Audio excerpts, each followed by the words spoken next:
It's almost over for me. I can feel the life force draining from my once strapping masculine body. Believe me, I was a stud muffin in my younger days. I must share this prophetic vision before it's too late, holy warriors. To begin, a lilac grows upon the moon. It shields the howling wolf of the foul language that awaits in the approaching adventure, warning all sensitive ears to take heed of such profanity. Suddenly, a jet approaches from the equinox, carrying with it spoilers about Paranoia agent brought back from the temple. The messenger passes through only for those whose eyes have already beholden such sacred text.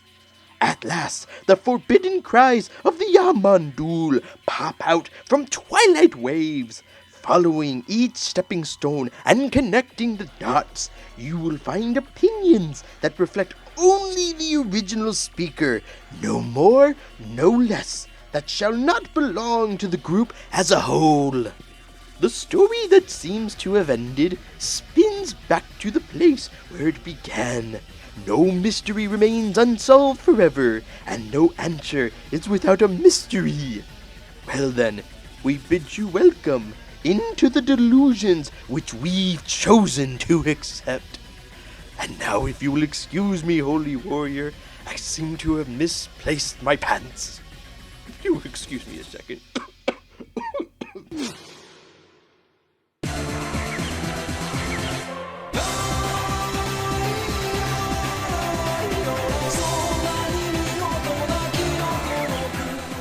To begin, a rabbit jumps behind the moon. What is it that the black rabbit sees on the horizon with his big red eyes? A fish on the land has trouble when he's stepped on by cows. The playful palace where the butterfly dances vanishes away. At twilight, the cow starts it by chance and the goodness continues. The golden boxes spring at you, and then... here we are. Welcome on one and all to Dub Talk Classics, where we discuss some good old anime that we think has a little place in our otaku hearts. I'm Stephanie, and I am joined today by Amon. Howdy.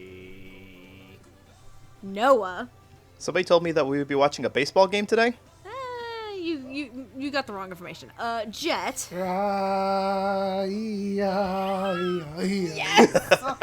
Oh, Jet, I love you. And Andrew. Remember, kids, if you're picking up animation cells from your fellow colleagues, check their fucking pulse. Remember, kids, do not be a Taro. Oh my god, he is literally every group project's nightmare bitch. Oh god, that's right, folks. I'm an idiot and decided to host a 5-person episode to which we will probably have disastrous results. But why would I decide to take that risk? It's simple, really. It's because it is finally time. Time for me to get to talk about one of my favorite anime series of all time. Holy shit. That's right, we're here to finally talk about the 2004 Madhouse series that was directed by the late, great Satoshi Kon, Paranoia Agent. Wow. I know, right? If this is, strangely enough, your first time hearing about this series, here's a little summary. Tsukiko Sagi, a shy character designer who created the immensely popular mascot character Maromi, finds herself under pressure to repeat her success. As she walks home one night, she is attacked by an elementary school boy on inline skates. 2 detectives, Keiichi Ikari and Matsuhiro Maniwa, are assigned to the case. They suspect that Tsukiko is lying about the attack until they receive word of a second victim. Soon the attacker, dubbed Little Slugger, is blamed for a series of street assaults in Tokyo. None of the victims can recall the boy's face, and only 3 distinct details are left in their memories: golden inline skates, a baseball cap, and the weapon, a bent golden baseball bat. Ikari and Maniwa set out to track down the perpetrator and put an end to his crimes, but they will find out soon enough that this case is much more than they expected. Oh. Do you think that they can do this? I think they can do this. Oh, Jesus Christ. No clue, ladies and gentlemen. Who Best we directed can this? hope that this isn't a con job. Oh my god. Alright, why did I invite the two of you morons again? That's a great question. Lord. Alright, so yeah, this is the one of four to five-ish, if you count Magnetic Rose, works of Satoshi Kon, and this is the third one we're actually going to be talking about, because we previously have talked about Millennium Actress and Tokyo Godfathers. And holy crap, this is the only TV show he did, and there's a lot more to it. Real quick before we really start diving into stuff, as we like to sometimes point out on classics, so brief history for everybody with the show. So I know myself, Amon, and Noah had previously seen the show, because the only reason why we're talking about it now, it was license rescued earlier this year by Funimation. Yay! So myself, Amon, and Noah have previously seen the show. Jet previously only saw the first episode, and that was it. Yep, I saw the first episode several years ago. I don't remember exactly through what means I watched it. So I went, yeah, this is pretty interesting, and I just never got around to watching the rest until Funimation picked it back up, and I was like, oh, okay, I did actually get around to finishing this now. It's like I have a reason to watch it. Andrew, I know when the show got rescued, this was actually your first time seeing it at all. My only history with the IP Paranoia agent, until it was license rescued recently by Funimation, was Anime Boston, where my lovely girlfriend here made an impulse decision. Oh no! Where she got one of the out of print, what was it, Genion? Genion. Yep, it was Genion. Out of print Genion DVD set for a cool price of a Nintendo Wii circa 2007. Yeah, and I will keep that shit. Love it. I don't care. I watched it with her for the very first time I made him watch it with me. Over the course of a couple of trips, I watched it with her once for the very first time. She got to watch my live reactions. Oh, yeah. Then I got to watch it the second time when it briefly came back. On Toonami! On Toonami. I watched it for the second time. I'm so happy when that happened. To watch and discuss and talk about the dub critically, this is my third time watching this show. I've watched it 3 times in the past, year? You basically have. Which is fitting. I feel like it's the kind of show where you do need to watch it multiple times to get everything that happens in it. There's new details you find every time. 100%. It's really fun.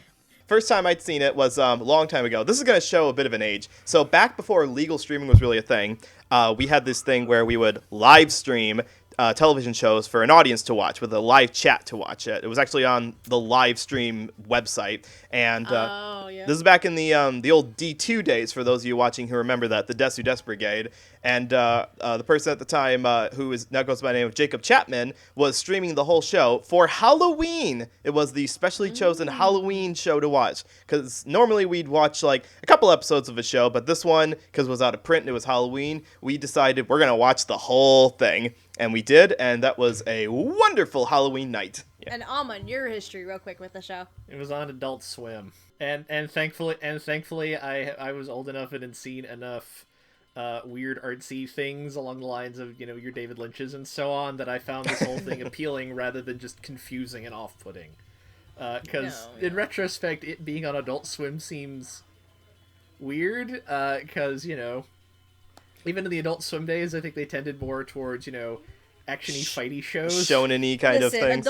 Adult Swim at that time had your Fullmetal Alchemists, your Bebops, your Trigun, your Rurouni Kenshin, your Yu Yu Hakusho. Ghost in the Shell was there. No, Samurai Champloo was there. Yeah, your Rurouni Kenshin was never on Adult Swim. It was only on...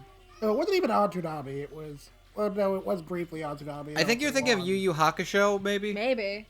Yu Yu Hakusho, I think, was on Adult Swim or Toonami, one of the two at the time. It was on both. As I was saying, it wasn't total, but most of those shows do at least have, an action component. You can watch a fight scene. This doesn't do that.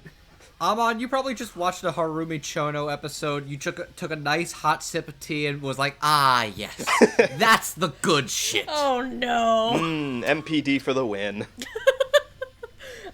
You didn't confirm nor deny it. And Andrew, you know what the best part of this rewatch was? What? Realizing how much of the show I'd completely forgotten in the intervening 15 years. Yeah, like Not it surprising. came on Adult Swim probably about 15 years ago. Yeah, it- like which is weird. I mostly realized that a lot of my memories of the show, while not inaccurate, were often kind of. I remembered less than I thought I did, and I also thought the order of the show was a little different, which is It interesting. had been a hot minute. Oh, my entire concept of how the show is paced is wrong. Oops. My history with Paranoia Agent is very, very weird. I also first watched it on Adult Swim when I was like 14 years old, and Little Slugger gave me fucking nightmares. Your kid. That like preceding weeks, every time I would try to watch it, and I hear the music of like I know Little Slugger's coming, I would change the channel and like wait for a few minutes and hope that I'm good. But despite that, when I got into college, I actually rewatched the show with a group of friends in gaming anime club kind of deal. I rewatched the show with them, and then I just fell in love with it right off the bat all over again and became a fast favorite. Boo. I expect better from you. Listen. Listen. 14-year-old Steph was still discovering what anime was at that time. No, the bat pun. Did you not do that on purpose? No. Right off the bat? No. That was an accident. Oh, Jesus That Christ. was an accident. oh, sweetie, I'm so proud of you. That was already. an accident, I swear. I just realized, I'm like, wait, I did that? Anyway. Continue. Swing and a miss. No, but ever since then, I just fell in love with the show, and the more I dug into Kon as a director, writer, creator, I just fell in love with his work more and more, and you have no idea how long I've been wanting to do this show, but I've been waiting for it to get rescued, hoping and praying it gets rescued. Now I can push my dream of Monster getting a licensed rescue. I mean, look, we've already had the impossible happen once this week. Oh yeah, that's true. The impossible that Megan is jumping for joy over now. What? No, Fist of the North Star got licensed. That too. 2020's been a goddamn weird year, man. Enough about that. So, as always, we're going to be covering the series from start to end, discussing the casting, performances, and if the dub still holds up even today. Again, I have been waiting over a goddamn decade to see this show return, so let's not wait any longer. We're going to start with our ADR staff. Now, this one's a little bit different. We have an ADR director, and we don't have confirmation of a script writer, but there is a staff position called ADR script editing, so we're going to go with that one. So our ADR director is Jonathan Klein, and our script editor was Charlie Sullivan. Charlie Sullivan has done other script editing work for Mermaid Forest and Rumiko Takahashi Anthology. He actually hasn't done a ton of credits, honestly. As for Jonathan Klein, his credits are also rather few. However, a few prominent ones that people will likely know. We have Melody of Oblivion, Technolize, and Haibane Renmei. Yes, there we go. Well, I'll say, there it is. I knew that one had to be brought up. So, I'm ready for this train to go insane. I don't know where it's gonna go. Just don't jump in front of but- the train. Yeah, let's not jump in front of the train. It didn't end well for that one guy. So, I don't know, he why looked don't- okay. He walked it off pretty He's nicely. a flesh room. It's fine. He got better. Why don't we kick this off? Jet, what are your thoughts on the directing and the writing of the show? Sure. I'm not that familiar with Jonathan Klein since the only thing I've seen that he's done was Ergo Proxy, and that was a while ago. I do recall mostly liking that dub, even if I thought it sounded maybe a little stiff in some places, and that's kind of how I feel about this dub. Yeah. I think the core actors here are all pretty well casted. All of them deliver pretty strong performances. But the overall direction of the dub could be maybe a little mid 2000s in a couple of places. Meaning that as far as some of the one-off characters or side characters go, the performances could be maybe a little hokier than what we're used to these days. But it's I can 100% agree with that. Yeah. I mean, it's something to detract from the core of the show or anything, but it's just kind of there, I guess. Script-wise, I think Charlie Sullivan also did a really good job. I haven't watched the show in Japanese, so I don't know for sure, but it definitely felt like it was aiming to be as one-to-one as possible. And while there's there's maybe a couple of quips that the average non-Japanese viewer might not pick up on, it doesn't sound too overly literal, and it never really harms the performances in any way. And The only time I can really think like there was a major like Japanese-y phrase was when he's talking about the 3 things that are certain in life, whereas like Odin coming in 3 different shapes. I'm like, what the hell's Odin? Yeah, I've heard of Odin. I've just like never eaten it. But again, I thought the script was pretty solid. And again, I mean, it's probably for the best that the dub script stays pretty literal, since having only seen the show a few months ago, I was kind of amazed how relevant a lot of it still felt. So I guess it definitely helped to make both the dub and the show itself more timeless. So that worked out. So on both fronts, pretty solid job. This is a very alienated show for obvious reasons. Mm-hmm. And I think this is an appropriate dub. Like, there's a distant quality to some of the performances, and not in like a bad way, but just in the sense of like things feel kind of alien sometimes. Mm-hmm. And I think that feels very appropriate for what's going on, with so much of this being about people who aren't really comfortable with who they are and what they're doing, and that's why they have so many problems, and that's why they end up feeling backed into a corner. I'm trying to think. It's a good solid dub. It felt very well cast. I think the writing is very strong. The show's a lot funnier than I remember it being.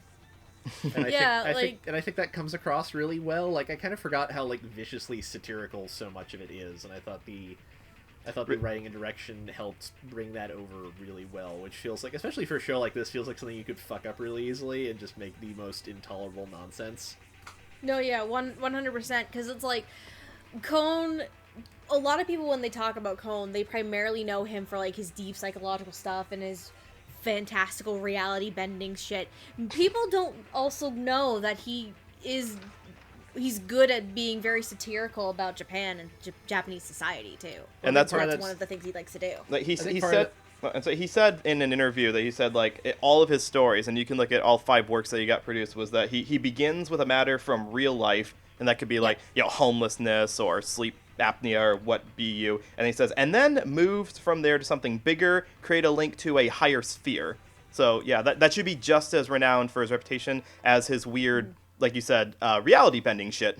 I feel like Cone's reputation is this weird thing where I feel like for a long time the things that people tended to point to as like, oh, those are the Cone movies, were Perfect Blue and Paprika. Yes. It kind of ignored the fact that he does in fact have more range than harrowing personal drama and mind-bending animation, which is a shame, because obviously he's very talented, and I think as this show proves, he has a lot more range to him than just that. I think this is like really strongly directed and cast. I think it feels very appropriate for what the show is. Mm-hmm. It all hangs together very well. I remember enjoying this even as like a teenager, where I was much dumber than I am now. There's plenty of stuff that I probably either didn't get or I just kind of nodded along and like,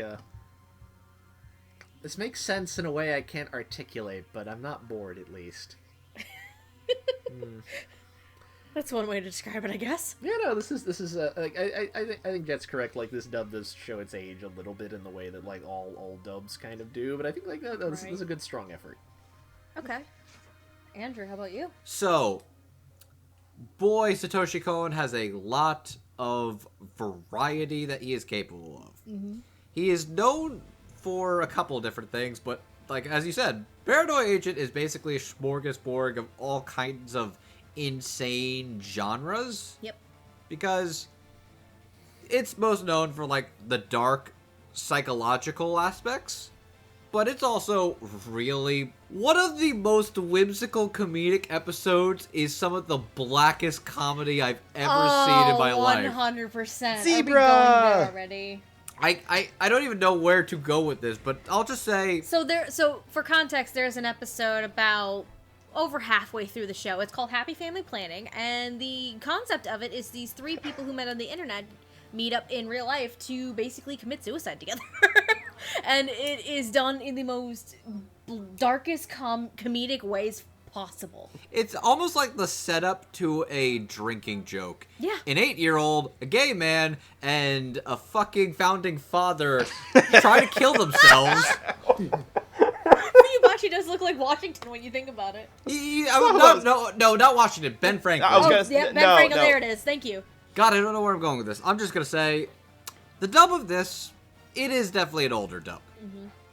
for the most part, it's still pretty strong. Like, a couple of the background characters aren't the best. There's a couple of inconsistent pronunciations of not even just the character names. Like, this is a pretty good dub. It's got some little quirks. It's got some little things that have definitely not aged well. But for something that's from 2004, 2005, it still really holds up. And there's a couple of really strong, really convincing performances. Well, the thing to remember about this dub is that you've got a lot of regular anime voice actors in here. A lot of names we're going to say are people that you may recognize their name, and you definitely recognize their voice from other productions up into the present day even. But Paranoia Agent is not a normal anime production, and it's not just the fact that it doesn't look like most anime. It also wasn't created by a guy who was really in the otaku sphere, and he's gone on record saying, like, when he was alive, Kon said that he had a lot of detestment for those kind of fans. Like, I mean, you just look at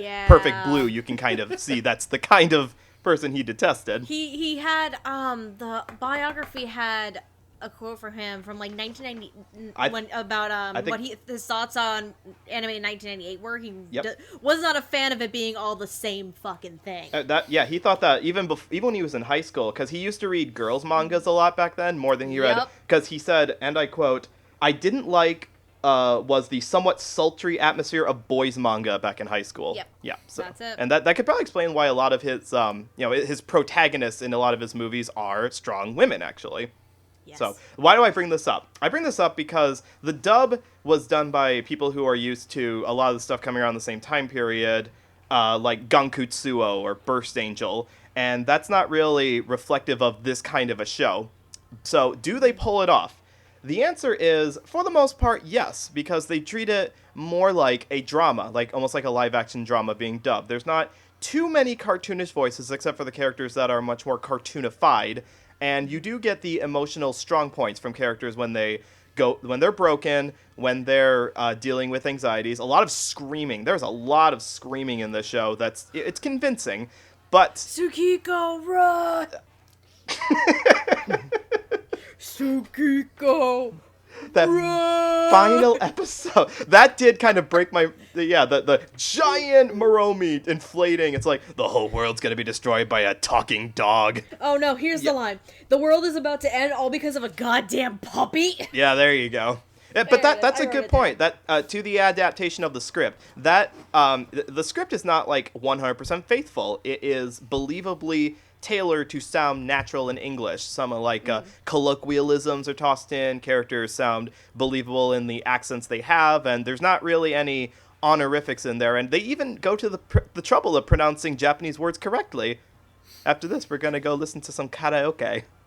I'm gonna kick your ass. Yeah, you and what slugger? That's actually He does have a bat here in his I got a room. Blue's Clues baseball bat with enough force it will leave a small dent. That's a good, actually, to bring up a point about the adaptation. In the Japanese, like if you translate the Japanese literally, the villain's name is not Lil Slugger, it's Shonen Bat. It's Shonen Bat. Yeah, so and that would sound a little silly if you said that continuously in the dub. So I'm glad that they changed it to Lil Slugger. It sounds much more believable for the rumor mill. So Shonen Bat sounds like a publication. I mean, if they translated that straight, it would have been Bat Boy, and that's No. They would have run into DC copyright. That would have been fun. That's a good point. No. They would have run the copyright from the World Weekly News and their character Bat Boy, who was found in a cave. This is true. You're such a nerd, Amon. I love you. You're That's one why of the we good have ones. him around, because he's great. He's good people. He is good people. Anyway, Noah. But yeah, that's my point is that I want to give props to the staff for taking a very unconventional media that just happened to be animated in Japan. It could have been made in live action and made it work with their regular staff and writers. So yeah, I want to praise on that. I'm not gonna probably add too much to everybody's thoughts, because it's been pretty much well rounded at this point. So I keep saying this over and over and over again. I love this fucking show. No, really? I love this show. I love this show so much. Everybody, TLDR, please go fucking watch Paranoia Agent. Like, my final thoughts right off the bat. Please go watch Paranoia Agent. Just do it. Kohn is a very interesting person in how he creates his works and the different ideas and themes and his look into Japanese society. And in terms of the writing, I'm going to start there. I'm going to repeat what everybody else basically said. It's not a one-for-one translation, but only because they need to make some adjustments for a Western audience. So again, the whole Shonen Bat to Little Slugger thing comes to mind here. There are weird pronunciations. I completely fucking forgot that karaoke is the actual pronunciation, so I can't be too mad at that anymore. But I can be upset at Kawazu mispronouncing two different things to me, and it being very jarring in the first episode. Those being Maromi instead of Maromi, and what was the other one? Kawazu instead of Kawazu, or Kuwazu, or it was a weird pronunciation of his own name. I'm like, what the fuck is happening? But that was the only minor gripe. Direction-wise, I really enjoy the casting of the show. There are a lot of actors in this show that we obviously know of 100% nowadays. There are other actors that barely did any anime at all, then went on to do other things. Some of these are interesting, and I got additional credits for some people because of that. But I will also agree that this is a product of the mid-2000s, so some of the minor characters in the background roles aren't the greatest performances in the entire show. They can be a little rough and sometimes jarring. I mean, those fucking high school valley type girls that you see throughout are kind of obnoxious. Drive me nuts. All of these characters have problems in their own fucking way, and there isn't probably a single character that you will like. However, there is at least there's at least going to be one single character at some point in the show that you're going to relate to, which is probably one of Kohn's major goals. Andrew had shown me this video from Super Eye Patch Wolf, and it was his analysis on Paranoia Agent, and he brings that part up where basically you may not like all these characters, but there is going to be at least one character in there somewhere that you are actually going to relate to and the things that he's going through, which is very interesting. No, but directing and writing front, I think it's relatively solid, and for the most part it still holds up today, even though there are some minor issues that do date the dub a little bit. The show itself is not dated, though, because another point that Super Eye Patch Wolf video states is, in its own way, Kohn essentially predicted our very big reliance on social media and technology for information and the creation of this mass hysteria, which is very interesting, actually. So something like that kind of concept, it definitely holds up in today's modern day with all the different social medias, and it's where we primarily get our information now. So 100% please go check out that video from Super Eye Patch Wolf. It is very informative. It's like 25 minutes or so.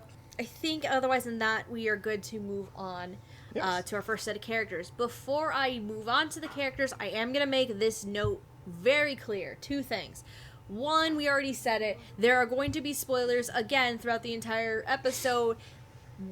Some of the things we're going to talk about with Paranoia Agent, you absolutely cannot do without spoiling something. 100%. No, sorry. So please be warned about that if you have not seen the show yet. And two, admittedly, at least half of the characters that we're going to be discussing tonight, they may be familiar voices to us in the industry. However, when they did Paranoia Agent, they were credited under pseudonyms. We are going to credit them officially under their pseudonyms. However, if we accidentally slip up and say their real names, I'm not going to be mad. Because let's face it, we all know it's been 15 years since the show was dubbed. So at this point, it's pretty well known that these actors have done these roles at this stage. But officially, we are going to make sure that they are credited under their correct names, even if it's a pseudonym. That sound fair? Yeah, totally. Right. Okay, so our first set of characters. We're going to talk about three of our minor characters that kind of recur throughout the show, with one of them being the undercover badass in the last third. So we have, appropriately named, the old man, the old woman, and Misai Ikari. The old man is a old man who was injured by Kawazu from a traffic accident of some sort. He's in the hospital. He's also a little kooky. Throughout the course of the show, he's seen as this sage or this grand master with these predictions of things to come. The old woman is a homeless old woman, and she actually is a witness to the first incident of the Little Slugger attacks, i.e. Tsukiko Sagi, which we will get to much later on. And Misai Ikari, she is the wife of Detective Keiichi Ikari, who we will discuss much later on. She has a very, very delicate heart condition, and again, she is the undercover badass of the whole fucking thing, because in episode 11, No Entry, that is the episode where she is actually introduced in the entire show, she basically stands up to Little Slugger as he's trying to attack her. Your favorites could fucking never stand up to, like, a concept like him that hard, that ruthlessly. It is great. So good. So good. But voicing these characters, getting into that, as the old man, we have William Frederick. That is the name that it is credited under. It is in actuality William Frederick Knight. He has voiced characters such as Tofu Kuji in Strawberry Eggs, Gordon Rosewater in The Big O, and Daisuke Aramaki in the Ghost in the Shell franchise, including Standalone Complex, and I think the films as well. 2045. Yep. Yep. The old woman is Melora Hart, who has voiced characters such as Kyoko in Akira, the streamlined dub of that. Stio Kamaki in July. Wow. What the fuck? Stio Kamaki Jirai in the Tenchi Muyo franchise, I think is the name. I might have fucked that up. And Sharon Apple in Macross Plus. And as Misai, we have Melody M. Spavrick, who has voiced characters such as Bergramon in the Digimon Adventure franchise, including the Tri-films. Lady Debonair in Magic Knight Ray of 2, and Torpedo Girl in Bobobo. Get the fuck out of here, seriously? I'm not kidding. I found that earlier and I'm like, shit, alright. Yo, that's awesome! Why don't we kick things off? Let's kick this off with Noah this time. What are your thoughts on these performances? Well, I'm glad you grouped these three together, because it's good to see the older characters seem to be the ones who resist Little Slugger's influence the most here. Like, we got the old man who is prophetic in kind of explaining what's about to happen. And sure, he's reduced to speaking in, fortune cookie metaphors, but it's still kind of a fun way to be the preview for each episode. And that's really where he shines. Like, it's not in the show proper, it's just in the prophetic vision portion of the show. Side note, never skip the prophetic visions at the end of each episode. And I mean the end of each episode, including episode 13. Yes. Never skip them. Definitely not in episode 13. We get a treat in the very end of the show. I definitely appreciate that you made me sit through them, because it was kind of build up for the last two, which really fucked me up, because the episode 12 one fucked me up hard. I'm like, what? Steph, we need to finish the show right now! Yep. Yeah. So yes, thank you for not putting the show on Netflix, or else nobody would see it. Anyways. Well, technically it's on Netflix in Japan, but I digress. That's not the point. The point is that William Fredrickson is a pretty bomb-ass voice actor, and he's just got that consistent, mysterious warble to his voice that makes everything he says really fun to listen to. And it's not just the fact that what he's saying is, like, mysterious and you're trying to piece together which animal relates to which character. It's just that it's the kind of voice that you may hear in an everyday person, and it's not super cartoonish while still being good. It's going to be well acted too. I don't have as many notes, unfortunately, on Melora, because she doesn't get too much to say. Like, to be fair, the thing I remember most about her is taking that huge drag of a cigarette when we see her house. Yup. Which She's like, she's like, oh man, that's it's so good. Haven't had one of these in so long. Hit the spot. I don't care if this takes me out. Take me out with the suicide cult. I need my smokes. She wasn't even part of the suicide cult. What The fuck old are you woman talking is about? like the anime personification of that one video of, like, the owl going, drugs. Drugs. Drugs. Drugs. Drugs. How many smokes does it take to get to the bottom of this garbage bag? Let's find out. 1, Yes. 2, 2. Anyway, so yeah, she did a good job. I just don't have very many notes on the performance portion of it. It's not like it was distracting where I thought that it needed to be done differently. So I guess that in and of itself is a good enough compliment. But yeah, let's talk about the MVP, or should we say the MMS, which is Melody, Yes. because that entire section, and I remember having a bit of a qualm with her section when I saw it the first time years ago, because she's basically explaining she devoted herself to being a good housewife. And I remember being kind of a more of an edgelord person back in the day and thinking, Oh god, Noah as an edgelord is a terrifying prospect. not super hardcore, but just thinking that's a little condescending for a woman to only want to be a housewife. But getting a little older and finding there's nothing wrong with that. And honestly, if you find value in being supportive to your spouse, then there is absolutely no one who should condemn you for that. So her entire shtick, like Melody's entire shtick, is that she just sounds nice. She's like this calming, thoughtful voice who's come to peace with the difficult life that she's had. And then she gets an amazing sadistic laugh near the end, which is so much fun to listen to. It's right up there with Light Yagami in, like, great evil... It's not an evil laugh, but it sounds It's not evil. an evil laugh, but it's a very satisfying one. It's a very cathartic laugh, because she's laughing at the concept of giving in to despair, basically. And she has, some great lines like, death is never the answer, and you can't understand humans because you're not human. So what you're telling me is she's Makoto Naegi's mother. A few years I early, looked at but Andrew yes. for that one because I knew he would get it. I can hear him Fucking face. sure. You're Thanks. welcome, sweetie. So yeah. You guys want to add praise or detestment to this? Go for it, because I was satisfied with this trio. All right, Andrew, how about you? I will say I'm a big fan of William Frederick Knight's vocal tones. Like, the most I am familiar with him is, of course, as Aramaki from Ghost in the Shell Standalone Complex, where he's got this really... He's a very stern, but very matter-of-fact old man, very strong. And here he is playing a man... This is not. He is not commanding respect. He is... Okay, he's commanding the respect of a bunch of fucking chunies. Andrew, they're not chunies, they're delusional. I mean... There's a difference, they're suffering Andrew. from obvious mental illness, that's not the same thing. There's a difference, Andrew.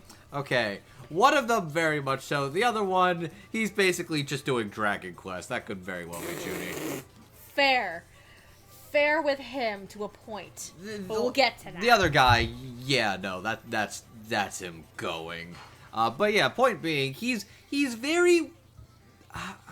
But yeah, no, he's got this very strange, kooky, whimsical voice. And, of course, just the sound of "to begin" is just very much stuck in my head now. Yup, you can't get out of your head. You can never get out of your head. You never skip the prophetic visions. Never do it. You can only get it out of your head as soon as... And then...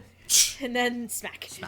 But yeah, no, he's got a very cool tone of voice, but, like, he sounds very interesting when he is somewhat coherent, but also does a good job sounding very straight up out of it, like he is zoned the fuck out. I admittedly don't have as much to say about Melora because I'm very less familiar or really less recall of what she says. She really is only in the one episode. She's only in the one episode. She's mostly present as the glaring eyes at Tsukiko. But yeah, no, she's got a very interesting episode. The main thing I'm surprised about is, I swear to God, I thought she was going to end up being related to the central protagonist of the episode she was in. And then it turned out, nope, no. it was a completely separate other family. We're gonna get to them in a minute here. Oh boy. Oh boy. Yeah, anyways, Melora, she did a good job.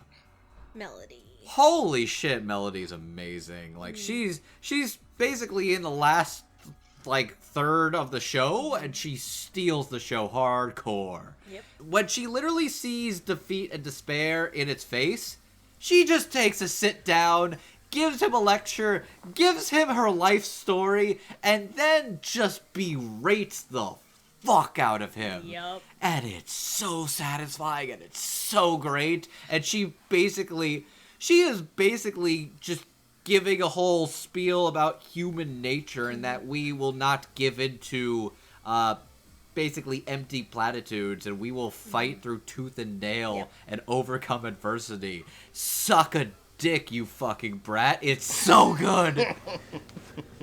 And just the entire time, like, oh god, Little Slugger's getting so pissed. I love the framing device of just... I love the shadow in the door and that you see the back just can't reach her. It can't reach her and it's so good. Oh, I love framing. He gets so mad. It's great. Fuck, I love storyboarding. Clearly, you like this show. I don't know if as much as I do, but clearly you're into it. It's okay. Jet, how about your thoughts on these performances? Sure. First, sure, two of these will be real quick. I don't really have much to say on Melora Hart as the old woman. I mean, she didn't really have like a whole lot of lines. I did get a pretty good kick out of that whole bit where she's just like where she took a really long time smoking that cigarette. I mean, again, there wasn't like too much to grasp at before. I didn't think she had like she did a pretty believable job when she's just like talking with the detectives and then like just happens upon a realization like, oh no, like I've lost my family, like I have no place to go back to. I thought she sold like that shock really well. So it was nice when we got to the end of the episode and she like got to reunite with her family. I thought that was very, very sweet. William Frederick as the old man, I very much enjoy hearing William Frederick and things. He's a bit of an underrated voice outside of like Ghost in the Shell, where everyone obviously knows him as Aramaki. And compared to that, where he had like a very commanding tone, this is definitely not that. He sounds a lot kookier and more bizarre, but it's just like really fascinating. I've only watched the show like 2 times, so I didn't really pick up on like all the subtext with prophetic visions, but I just kind of liked the way they sounded. There's just something so surreal about it that it's just kind of hard to look away, and I really like that. But obviously, as everyone else was saying, the MVP for me in this section was definitely Melody Spivak as Misai. I only really know Melody for like her one minor role in Monster and Crusader Mod and Digimon Frontier. Which fun fact, Crusader Mod was actually a male in Japanese, but I guess Mod was convinced that the Pink Harbor would somehow be too confusing for boys, so he got changed to a woman in English instead. 'Cause why not? Localization. Yeah. Localization, it's a hell of a time. Yep. Anyway, I haven't heard a lot of her other work, but I thought she was like absolutely fantastic in this role, and I really bought into her performance. Mizu's appearance on the show mostly amounts to like a 20-minute conversation with Little Slugger, where she just basically gives her life story and the reason why he'll never be able to quote-unquote save her, but Melody just puts so much emotion behind it that she just gets across like all the pain Messiah has gone through in her life, and you know how much she looks up to her husband and admires his ability to face reality. She frankly might have a little too much faith in him, as we can kind of see in some of the scenes in between her speech. But it definitely doesn't make the sentiment any less powerful when she like starts mocking Little Slugger for deluding himself into thinking he's helping people. There's like a real conviction behind it.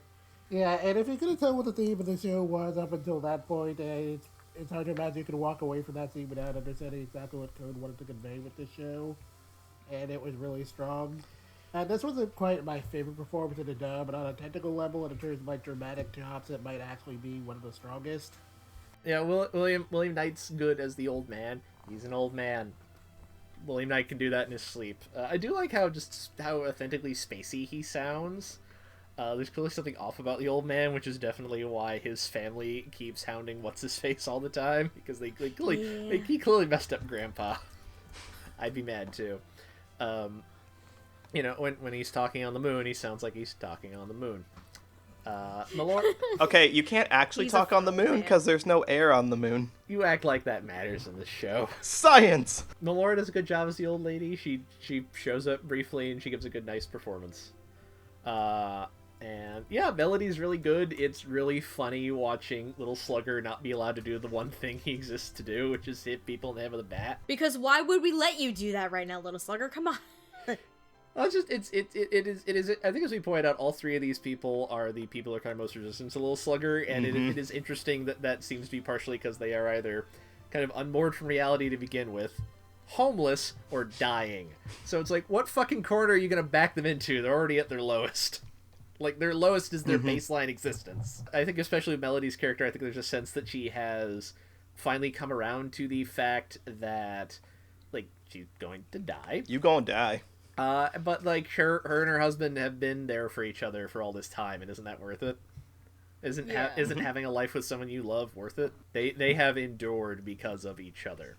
Individually, they have not done this well. It's sweet.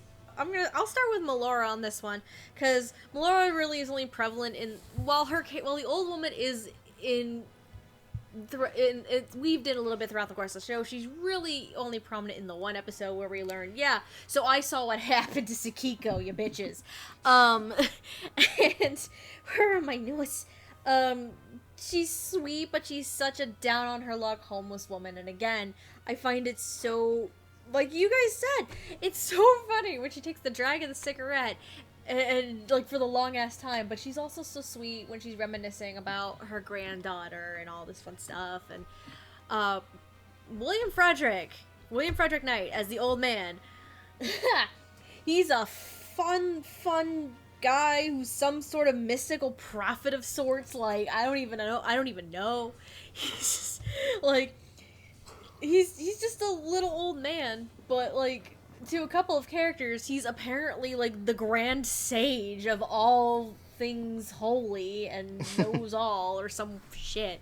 And honestly, it's those moments where William Frederick has to portray that I think it's the most fun for him, because otherwise he's just a crazy old man writing formulas all day in the fucking parking lot with chalk. Like, oh no, he does it inside too at one point. No, he does. He did it only once, but otherwise than that, it was always outside. It's strangely prophetic. I don't know, but it's a fun time, and William Frederick gets to have so much fun. Like, I completely forgot that he also voiced Aramaki in Ghost in the Shell. I haven't seen all of Ghost in the Shell, but I recognize that voice, and I'm like, this is different. I don't know how I feel, but it really works nicely. It's so much fun. Melody as Misai. Melody as Misai is so much fun, because, she's very soft, she's very kind, but you can tell, especially during episode 11 where she is initially confronting Little Slugger, that she's just very exhausted, very tired, because she's lived this life with so much complication because of her delicate health, and she's not able to have the life or give the life to her husband that she would want for him. So it's very sweet, very gentle, very kind. But goddamn, did she turn to a badass real fucking quick, and is like, no, you ain't gonna kill me, bud. That ain't gonna be how it works. I am not gonna do that. Fuck you, fight me. But then she dies of a heart attack anyway, which is sad. But then her interactions though with Keiichi Ikari, when we get those final moments where her spirit goes to where Detective Ikari is to try and find him and bring him back into reality, and then we just get all those flashback moments of their life together. The dynamic between Melody and Keiichi's voice actor was just a fun, beautiful moment and dynamic. It's one of those few, even though it's a sad moment, it's one of those few, like, light-hearted moments compared to everything else that the show had at this point. And it's a nice little breath of fresh air and a nice reprieve, and I think the dynamic worked very, very well. But no, Melody is such an undercover badass. Like, she's like, you're one and the same. Fuck you. Go. It's great. She got the last laugh in the end. Oh yeah, she certainly fucking did. Alright. Are we ready to move on to our next set of characters? Yes. Okay, so the next couple of sections, we're going to be doing trios of characters, and they're going to be actually backwards order of the prominent victims of Little Slugger prior to the halfway point of the series. So, this next section, we have Harumi Chono, we have Masami Hirakawa, and Taiko Hirakawa. This section is going to be very upsetting. Oh. The sad thing And, is, it is, and I don't know which of the 3 characters you're referring to. Yes. Oh, good. Jinx. But anyway, briefly, Hirumi Chono, she originally appears as a secondary character in episode 2, The Golden Shoes, as Yuichi Taira's private tutor. Yuichi, who we're going to talk about actually in the next section. In her episode that follows it, excuse me. It's called Double Lips. We actually learned that she has multiple personality disorder. There's some holes in this house. There's some holes in this house. There's some holes in this house. Noah, I swear to God. No, you can't stop me. Okay, we're gonna drop one still topical have reference. the Blue's Clues bat. Who's Clues? Blue's Clues. Jesus Christ, Andrew. I'm just. Yes. You talk about an episode called Double Lips. We got a popular song that kind of ties into that. That's all I'm saying. But to Noah's stupid foreshadowing point, Harumi's alter ego, as we should I guess we can call her, or alternate personality. Her name is Maria. She is a prostitute and part of a prostitution ring. And her episode basically is her turmoil and her fight between Harumi and Maria, basically, is the summary of that episode. Masami Hirakawa. I'm gonna say this. Everybody fucking hates Hirakawa. Fuck this guy. Fuck this guy. Worst Fuck dad this guy. ever. Oh. This dude's gonna get a couple Blue's Clues by the time I'm fucking done with it. Oh boy. Hopefully some blue balls too while we're at it. Blue's Clues, you can too, motherfucker! So Hirakawa, he's introduced in the end, like partially through episode 3, which is Harumi's episode, as well as pops in again at the end of that episode. So he's a crooked cop who gives information to basically the Yakuza and helps with the prostitution ring and shit. So he can basically blackmail and get fucking money, get fucking girls, even though he has a wife and a daughter. And at the end of it, he basically gets his comeuppance because he, I swear to Christ, put the bat down. He went and grabbed the Blue's Clues bat. I'm not kidding. I'm taking that from you. Give. Do you have a lance? We might need that instead. Give that. No, not allowed. I stole the bat. But towards the end of it, he gets blackmailed again. He gets blackmailed himself by the Yakuza boss, and he gets extorted to get money back for him being a jackass. He ends up robbing people just to try and get the money, and then in a desperate plea, he gets attacked by Little Slugger. Again, these are victims of Little Slugger. Taiko Hirakawa is Masami Hirakawa's daughter. She's 16, 17 years old, very sweet, very adorable. She's on the run during a fucking tsunami because she finds out that her dad's a piece of shit and has camera equipment installed in her room in their new house so he can spy and basically create child porn. That was going to be kind of hard to explain when they restructured the bedroom. At the end of that episode, she is also attacked by a Little Slugger, and when she wakes up in the hospital with her dad right by her side, she has amnesia and does not remember anything, which was what her wish was to forget everything. Long explanation aside, there's these next several sections, the rest of these sections in this episode are gonna, these characters have so much going on with them, 100%. But anyway, in terms of who voices these characters, as Harumi Chono / Maria, we have Erica Schaefer, who has played characters such as Toa in Mermaid Forest, Lily in Spirit of Wonder Scientific Boys Club, but you might primarily know her for her TV work, with minor roles in shows such as The King of Queens, Mad Men, and Scandal. Huh. Yep. Masami Hirakawa, credited, this is another pseudonym one, Hirakawa is credited by Reg Green. Real name, though, is the late, great Dean Bristow, who voices this character. Dean Bristow has voiced characters such as Sage of Gabe and Technolize, but he has also done a few other things, primarily video games, but he had a minor role in the series Quantum Leap, and video game-wise, you would primarily know him as Dr. Eggman in various Sonic the Hedgehog video games. As for Taiko, Credited as the actress voicing her is credited as Tara Hudson. Though we all know her very well at this point, and in other words, as Kari Walgren. Kari has voiced roles and characters such as Futaba in Koikaze, Saber in the Fate series, the Ufotable versions, and Fu in Samurai Champloo. Let's start with Amon on this one. What are your thoughts on these performances? Aside from Hirakawa being a piece of shit, which we all know about. It cannot be understated. You say that, but Hirakawa is also responsible for my favorite moment of the entire show. Oh, So he's this. detestable. Also I can't true. hate him Okay, too please much. talk Also about very that. true. Please talk about Please that. talk about that. I did not mention it. I want to piggyback. He's having a breakdown in the street from all this theft and so on, and little Slugger comes up and hits him. Side note: we learn later this isn't like manifest, thing. Little Slugger. This is just some dude who's kind of had a break from reality and thinks he's a Dragon Quest protagonist and runs around hitting people with a bat. As a consequence, he kind of as he's leaving, kind of turns around to look at his handiwork, and Hirakawa is fine but irritated, so he takes his shoe off and beans him in the head from quite a distance away. And he hits very him and he impressive falls to the shot. ground. It's great. It's also worth noting at this point, Hirakawa is drugged out of his fucking mind. Drugged out, had a couple of beers at this point because he was with Ikari before this.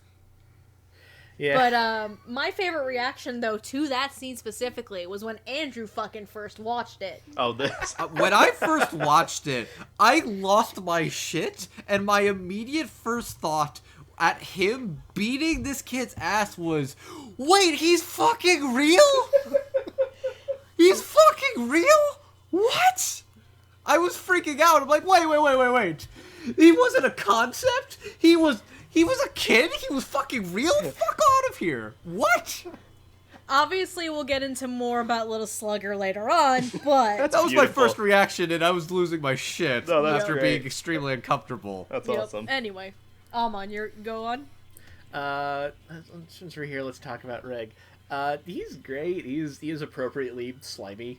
Yes. He's just this awful little corrupt police officer who clearly has no desire to go any higher up the food chain than just his little security station and just telling the mob stuff and getting money out of it. To the point where, since it'd been a while since I'd seen this, during that episode, I'm like, does he even have a wife and child? Oh yeah, it's I been a think hot minute since you've seen this, right? Very telling for all his yammering about how he's building this house for his wife and child. They don't actually appear in that episode. No, They're It's more clearly accessories. It's clearly all about him. He just presents this yeah. front to I the mean, world. it very intentionally directed, because in that montage of hookers and blow, you just hear him saying, I just want to provide for my family. I just want to be a good man. No, Snort, yeah, that's snort, what's sex, very sex. That's what's very interesting about Red Green's performance is he thinks he's in the right, and it comes off that way. Well, I feel like that's part of that's well, no. I think part of the I feel like part of the reason that he's the one guy who fights back against Little Slugger, even though it's real kid Little Slugger, is that he's also the only guy who doesn't think he's doing anything wrong. Yes. He thinks he didn't do anything wrong. He think that's why he gets back up again, because he's in a corner, but that's because he owes the mob money. He doesn't think he's doing. What am I supposed to do? Let the mob kill me? No. And it's not even like, oh, the mob's gonna kill my wife and kids. It's more like, they're gonna come for me. Oh yeah. Yeah. He doesn't he does care a little, clearly, but he's very about him. Mm-hmm. He's about him. I think Reg just pulls that off really well. It's just the right level of slimy, but also clearly way over his head once things get bad. Yeah. It's a good performance. So Kari gives just a heartbreaking performance. She's so excited. They have a new home and things are going well, and she's gonna leave a nice present for her dad. And then it all just goes so poorly. Yeah. She means so well. It's really heartbreaking. She's just this nice peppy teen girl where things are going well, and then she finds out something she probably would not rather have. See, this is clearly made in the time before having passwords on your computer was kind of mandated. Oh, absolutely. I mean, this is what, early 2000. I remember from I don't even think I had a password on my computer when this was made. Who was gonna get into it, right? Yeah, it wasn't even a laptop. Who's gonna come in and who's gonna do anything? I mean, this is gonna come up later, but but there is a scene where another character shows a couple little kids porn, and it's like, Yeah, you probably wouldn't be able to get away with that now, so... Yeah, there's no way you in hell you wouldn't. could. Not at all. And it's, again, another piece of shit character. Oh yeah. Kari turns in a wonderful performance that it hurts. But let's talk about Erika, because she has the hard job here. Yes. Because she has to 100% play she does. Harumi, and she also has to play Harumi's alternate personality, whose name is escaping me right now. Maria. How do you solve a problem like Maria? You try How and do you throw- make try and throw- 10K on the side? God damn it. Erika turns in a really good performance. Like, you get a very strong sense of what both of these characters are like. Both in Harumi's just like, she's a nice girl and she wants to get married and she's good at her job and she wants things to just be simple, and she's very, very repressed. And not necessarily in a bad way, like for other people, but in a way that's clearly bad for her. And then Maria obviously she's a sex worker, and she's very like into that and feels very free and liberated. And the two don't really work well with each other. Because Harumi doesn't like that Maria exists, and Maria feels like, hey, fuck you, I have a right to exist and do what I want to do. I'm in this body too. Side note, their form of communicating with each other in the episode is through an answering machine. That is clever. I want to give props to That Cohen is very for clever. like that's the one episode where I feel like this could have been fleshed out into a feature film. You probably could have. Yeah. It would have scared the shit out of me. I think she does a very good job of making them sound distinct, but also it's like this does feel like the same person somewhere in there, even if it's not like. Yeah, I don't know. Like, it does feel like there's a connection here, even though these are two radically different individuals who unfortunately share the same body and all the problems that causes them. Right. As you do. No, I think As she gives a really strong performance, and I think she especially has one of the harder jobs because of that. Like, she needs to both make these characters distinct, but also make it feel like, okay, yeah, this is still the same person at the end. Yeah, no, I mean, this is a good set of, like, you know, for minorish characters. I think these are all really well done and really well executed for when they're on screen. It's good stuff. Okay. I'm actually gonna jump in next, I think. So I'll start with Taiko. Tara Hudson, aka Kari Walgren, aka Lord knows, aka this poor girl. We need to protect her. Literally, she did nothing wrong. She did nothing That is wrong. true. She's like everyone else has like some baggage, something they're actually running from. She's the only real victim in this whole. Well, No. I don't know if Hiromi does anything wrong, at least consciously. Look here, Ushiyama also didn't do anything wrong, if you think about it. But Ushiyama just happened to be there. We'll talk about him in a minute. I'll start with Taiko, because this poor girl. Jesus. She's so, first of all, as baby Taiko, because much of the episode throughout the course of it is a mix of the detectives talking to the old woman, like we said before, but Taiko also recalling all of her experiences as a kid growing up with her dad, whom, if you've never seen the show before and you watch it the first time, you might not pick up right away that Hirakawa is her dad until the end, when you actually get the reveal that it is him. Well, I mean, that was very intentional. Like, they don't show It is very intentional. Or you could be like Andrew and pick up right away that that's their dad. There's enough clues, but there's enough clues. plausible deniability. Yes. Kari is sweet. She's adorable. She's so sweet as Babby Taiko growing up. That's the point I'm trying to make in this. She's very sweet and little and just such a cutie pie when you're growing up. But then when you get to 17-year-old Taiko and she's on the run and she's discovered that her dad is a horrible, perverted person. I mean, that's the only thing she knows. She doesn't know any of the other shit that he's done at this point.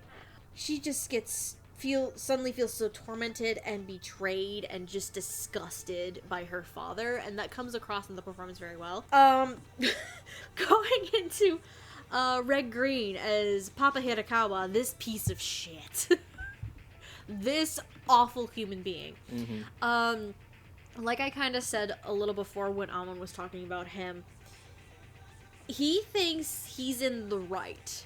And it does come off in the performance, which makes it all the more uncomfortable and creepy. And, like, I want to punch this man. He's a horrible person. And then once you get a bit more into the story and him being extorted by Yakuza bosses for squeezing too much out of this one guy, you really start seeing him just slowly, like, become this desperate human being. And Red Green just sells it just wonderfully, and it's so fun. I think one of my favorite parts in that whole episode for that performance, though, is after he took the drug that the Yakuza boss gave him, and he went to go rob this one apartment. Oh god, that scene. Because not only is it shot very well, because it's side by side, the actions that Hirakawa's doing, it's shot side by side with a manga that has been popping up throughout the course of the whole show. Of the episode, excuse me. It's very Fist of the North Star. It's very Fist of the North Star, thank you. But it's like a side by side, like, this is how I'm registering, this is how I'm going to process this. And then, oh boy, I know Jet will agree with me on this one, because I think he's the one who mentioned this. He's like, oh god, that line makes me so uncomfortable.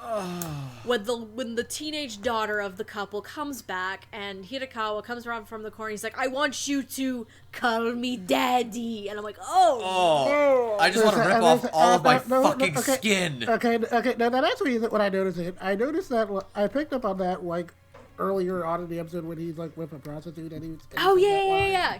That's not the first time he said it. Yeah, you're right. But still, it's so creepy. Like, it's so fucking creepy. Every time he said, call me daddy, you could tell that it was a clear hint to some underlining situation. And then, of course, we find out about Taiko. But Red Green just fucking sells it so hard. And I want to punt this fucker into the sun. Erica Schaefer as Harumi Chono and Maria. Amon is correct. This is probably the most difficult role in the entire show, because it's two different personalities. You have to make them distinct, you have to make it work, and you also have to fight with yourself, which that wouldn't be an easy feat to fucking do. And I think Erica actually does really well, and she makes them the personalities distinct. As Harumi, Erica is quiet, she's shy, she's soft, she's very reserved. And then as Maria, she's very spunky, she's no nonsense, no bullshit. And she knows what she wants, and she wants to be free. The end of episode 3, the words, I want to be free too. That is what really hits home right as Maria is coming for Harumi and wants to basically fuck some shit up. Because she doesn't want to go away, because Harumi's trying to force her out, instead of Maria just going on her own. And a role like that is extremely difficult, and I commend Erica, because this is one of the few anime roles she's ever done, and I really commend her on it. I think it worked very, very well, honestly, with those distinct voices and personalities. Okay, so I'll start with Tara Hudson here as the daughter. I thought she did a really good job here. I mean, she didn't have like a whole. I mean, well, we saw more of her as like a kid than like as a teenager, but I thought she did a really good job of making her seem sweet and innocent. Like, she very clearly cares about her family and very clearly loves her dad, which makes it all the more unfortunate when we learn her dad is screaming on her because, she definitely sells the trauma of that very believably. Like, the way she flips out over that felt very authentic, and when she's just like decides she's fed up with everything, you really feel that trauma. So I thought she did a really good job there, and that whole story was just very, very deeply unfortunate. Mm-hmm.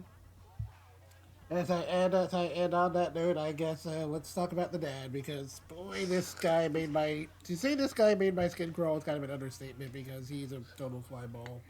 Boy, howdy is he a slime ball. I'm obviously not like too familiar with Ray Green's other works, since it's all older than I haven't like quite gotten around to.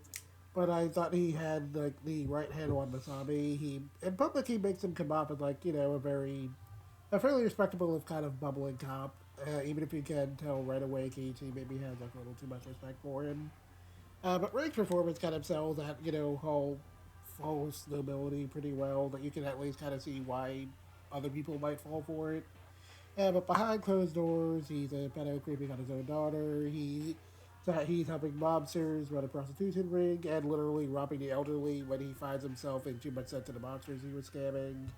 And Ring just manages to make him come off as like an obvious prick in one of those moments.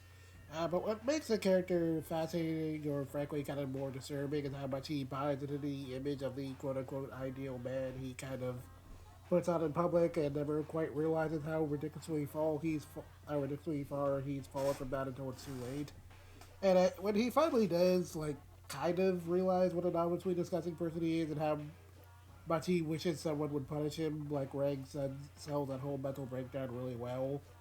And it would almost be enough to make me feel sorry for the guy if, you know, he wasn't, like, utterly pathetic and pretty awful.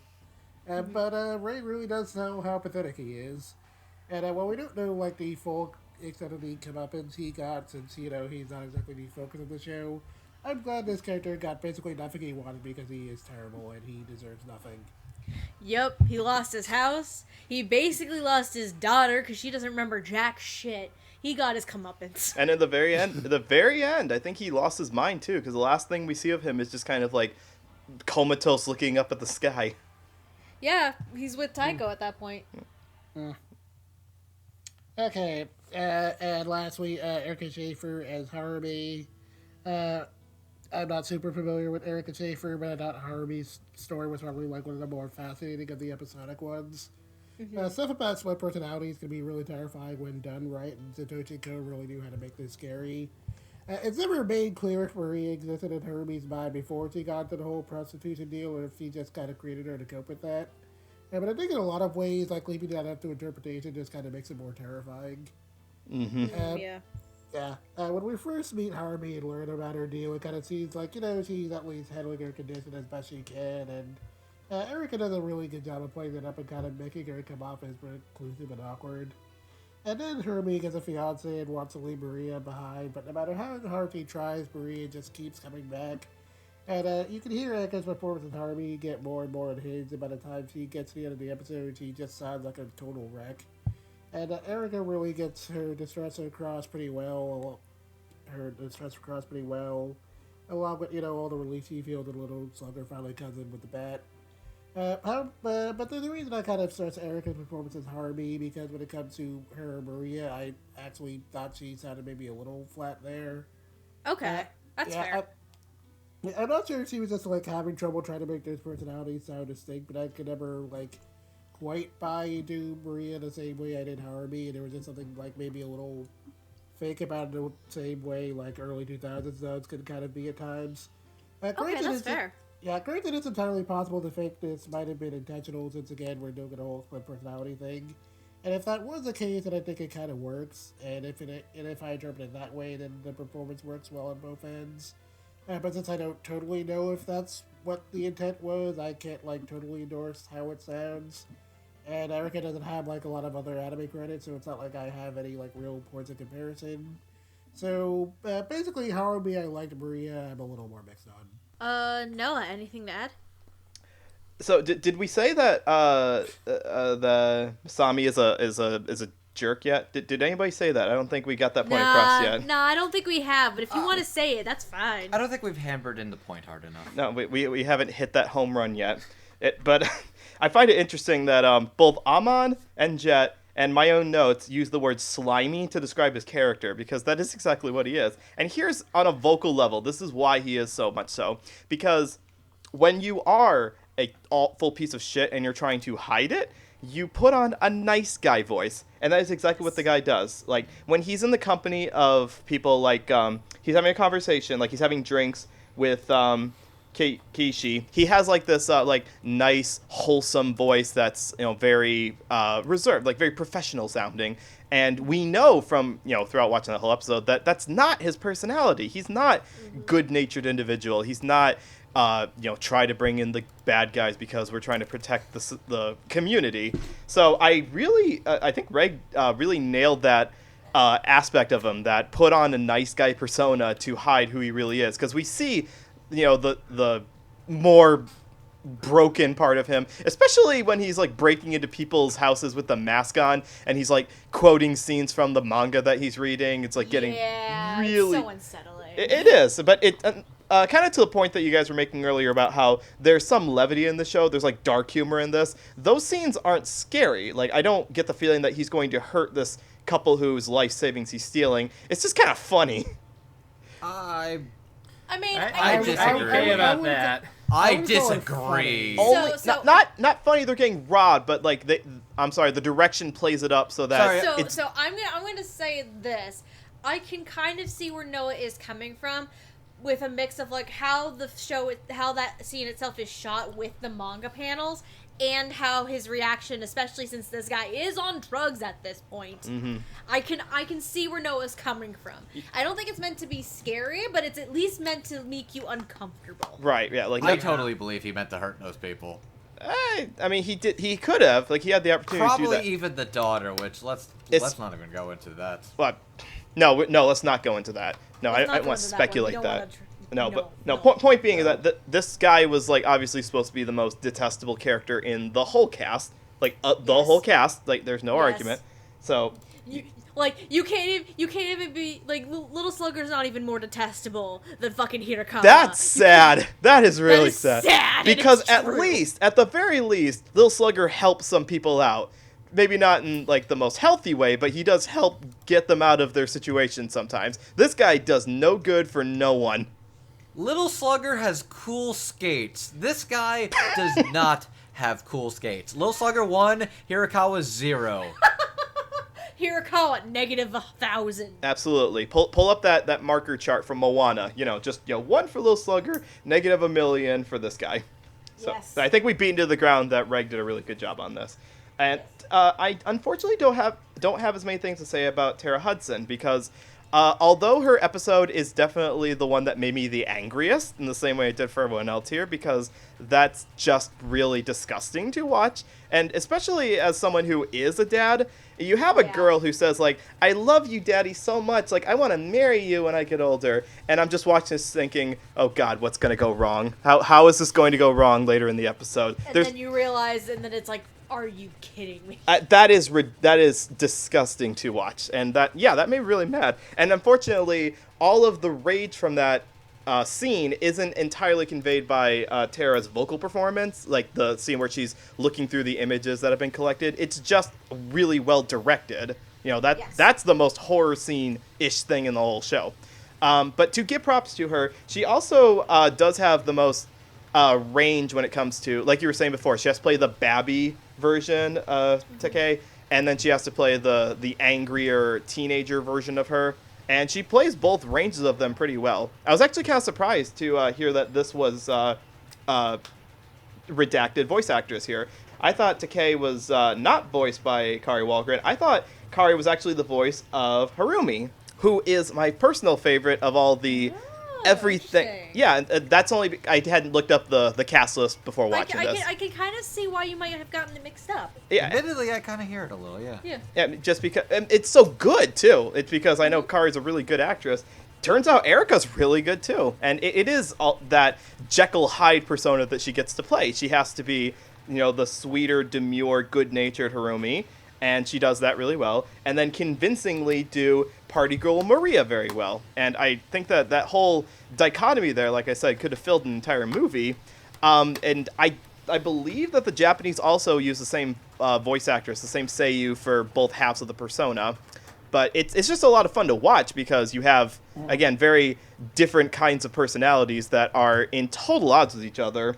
So yeah, Erica's portrayal of that, I couldn't find anything wrong with that. And like I said, I would have been totally fine if the whole show was just about her, dealing with her problems. And like, just think of like at the end of we could give her a whole show. Like at the end of the show, she becomes a Batman villain, or like she becomes really engulfed. No. You want to know what it is? Harumi Chono turns into Two-Face? Yeah. That's exactly what it could become. Just saying. And instead of a coin to flip, she has a butterfly. Yeah, so yeah, Erica, my personal favorite on just like a vocal performance level. Other characters are like, I suppose, like they get more to do. They have more of a dynamicism that, advances the plot more. But for like the one-shot characters, this is the one that I enjoyed listening to the most. So Erica, if you're listening to this by the magic of the internet, you did a really good job 15 years ago. Andrew, you stole something from me, bud. Okay, so I would like to at least propose a little something. The whole concept about Little Slugger is basically public consciousness and the rumor mill essentially going awry. Mass hysteria. Mass hysteria, effectively creating folklore characters and turning them into real entities in the public human consciousness. Yes. Looking at this bat has given me an idea for a new character I'd like to Oh propose. God, what now? Okay, hear me out. Imagine Blue from Blue's Clues. Imagine the head of Blue from Blue's Clues on the body of Majima from the Yakuza franchise with a giant bloody blue bat Wait a minute. that beats the shit out of piece of shit pedophile cops. I'm gonna take this back from you and throw it over there. You're not allowed to have it anymore. We'll call it Blue Jima. Did you hear about Blue Andrew. Jima? And Blue Jima also has really cool Andrew. inline skates that sweep by Andrew, and beats the shit out of creepy pedophile cops. Let me and just is a tell you- hero to all the children and is also a very wacky member of the Yakuza franchise. Yeah. It's perfect. It's genius. This is great fan fiction. Shut up, Andrew. Yes, Noah. There's no way that's going to happen because Blue's Clues is owned by Viacom, and Viacom don't give a shit about sharing copyright with anyone, so you can wish that dream goodbye. Copyright law can't fight fanfiction.net. Unless you're Agatha Christie. AO3, you old man. You know what? You know what? You're right. Goddamn 20. You're right. You're correct. We should take this to AO3. AO3, Blue Jima, the Yakuza member that's just blue for Blue's Clues that beats the shit out of pedophiles. I like this headcanon. So, sweetie, Blue Jima aside. Hang on. Before I continue. Blue Skadoos, you can eat lead! Whack! Whack. Andrew. I'd love to talk more about my upcoming AO3 fanfiction, but we don't have enough time tonight. No more of that. I already took the bat from you, please. I just Stop. needed the bat for that one segment. Thank you. Andrew, no, just talk. Okay. Performances. Okay, so let's start off with Kari, Taeko. This girl did nothing wrong. You hear like the emotional growth, literally, as she is just a small baby child that's just like daddy's little girl doing her best. And then you see like the heartbreak, the horror, the terror, and it's just unsettling. It is uncomfortable. You hear that pain and anguish, and it's like, oh god. Even though Kari's only just got the one episode, she makes her mark. Really good. Let's talk about Hirasawa. Dean Bristow is a legitimately really good voice. It's not a voice I'm very familiar with, but I've played a couple of those Sonic Adventure games. As soon as it was brought to my attention, I was like, oh my god. You did a fantastic job as Hirasawa. You did a good job basically being like the authoritative, nice guy police officer, where it's like, I'm just a humble man, quiet man. He's Yoshikage Kira. Are you fucking kidding me? You were gonna go that route right now? He just wants to live a quiet life, and just humble, quiet life. haven't even But seen the part reality 4. is he is a fucking sick, deranged, psychopath motherfucker that is basically a hidden terror on his local neighborhood. I have only seen like episodes here and there of part 4 whenever I'm with you, but fuck, I hate you right now. He's Yoshikage Kira! Oh, JoJo's Bizarre Adventure. This even works. This actually works in regards to Paranoia Agent, because one of the earliest influences of early JoJo's Bizarre Adventure was Fist of the North Star. It's all connected. I made it work. Andrew, No, you want to make this more connected? You want to make it even more connected? Try me. Well, guess what one of the first animation projects that Cone worked on? He worked on the home video release of JoJo's Bizarre Adventure Part- back in the day. Oh Yes, shit! he You're did. right. You're right. He did the. I was Alphas. about to bring that up. Thank you, Noah, for bringing that in. Oh, Anyway, shit. Anyway, bringing it back around. No, we will not bring it back around. We will focus on this rabbit trail No, because No, No. Andrew. No, I gotta bring it back Andrew, around. Noah, no, please, let's bring it back around. Look, I had my fun moment. I'm good. stop. Just You get back on the Hirasawa leash. fucking sucks. This dude deserves nothing. Deeper Stove did a fantastic job. Erica Schaefer as Harumi Chono and Maria. Jesus fucking Christ, this is like goddamn this is one of the scariest concepts I think that's actually explored in this entire show, Yep. and it is done with a level of like nightmarish, uncomfortable, like hauntingness. Episode 3, Double Lips with Harumi Shono, is probably one of the more deep, dark, intriguing episodes of the entire show, I think. But yeah, no, this is a level of like nightmarish fuel where she does that very meek, cute little like science college girl, and also just the goddamn hardcore like sexual Maria, and makes it both sound very convincing and very different, and they are conversing with each other like seamlessly in regards to the tone of voice, and it's really scary, it's really uncomfortable. This woman needs to go to relationship counseling because she really should have let this guy know that she has split personality disorder. She's already going to a psychiatrist, thankfully, for her split personality disorder. She just forgot to tell her fiance about it. Oh, That's forgot bad nothing. relationship communication, which, to be fair, he just kind of randomly popped the question, hey, you want to get married? Just right in the middle of work. Hey, do you want to marry me? I mean, her defense, Yeah, he's kind of a I mean- loser. He's kind of Yeah, a yeah, loser. I mean, I would assume they'd known each other for a while, but even so, like, yeah, Yeah, they- he's kind of a loser. Yeah, That's they- what I would they're- assume. You They're can do definitely better. work colleagues, at least. I just like the assumption that they had just been together for they hung out for a few months, and just one day, without even going on a date, hey, you want to get married? No, they for sure at least knew each other for a while because they work at the same university. That makes more sense, but all I'm going to say is communication is important, not only with her fiance husband, but also with Maria. I feel like she could have better communicated, like, hey, here's how we do this. Mondays, Wednesdays, Fridays, those are mine. Tuesdays, Thursdays, and Saturdays, those are yours. What about And Sunday? we alternate Sundays. We alternate Nice. Sunday. We alternate Sundays. Oh lord, that's fucking great. Look, it would have worked a lot better, and they wouldn't have to thrown each other's shit out, and they wouldn't have had like the most nightmarish shit in this goddamn show. Oh, the That- nightmarish climax that is the fight in the street, and then all of a sudden here Nice comes Little makeup. Slugger, and Harumi is just like makeup like dripping down Oh her god, face. that's such a That's horrifying so scene. Anyways, oh. TLDR, Erica Schaefer is fantastic at conveying both personalities of Harumi Chono and Maria, but also, communication is key, even with yourself. Especially with yourself. Especially with yourself. Alright, I think we're ready to move on at this point. So our next 3 characters, so I probably should have brought this up. All of the characters, for the most part, are basically linked together. We already talked about Taiko being linked to her dad, Hirakawa. We talked about Hirakawa being linked to Harumi Chono because he basically had sexual relations with her alternate personality, Maria, because prostitution ring. Harumi Chono is the private tutor of Yuichi Taira, who is the main protagonist of episode 2. We're also going to talk about his classmate Shogo Ushiyama as well.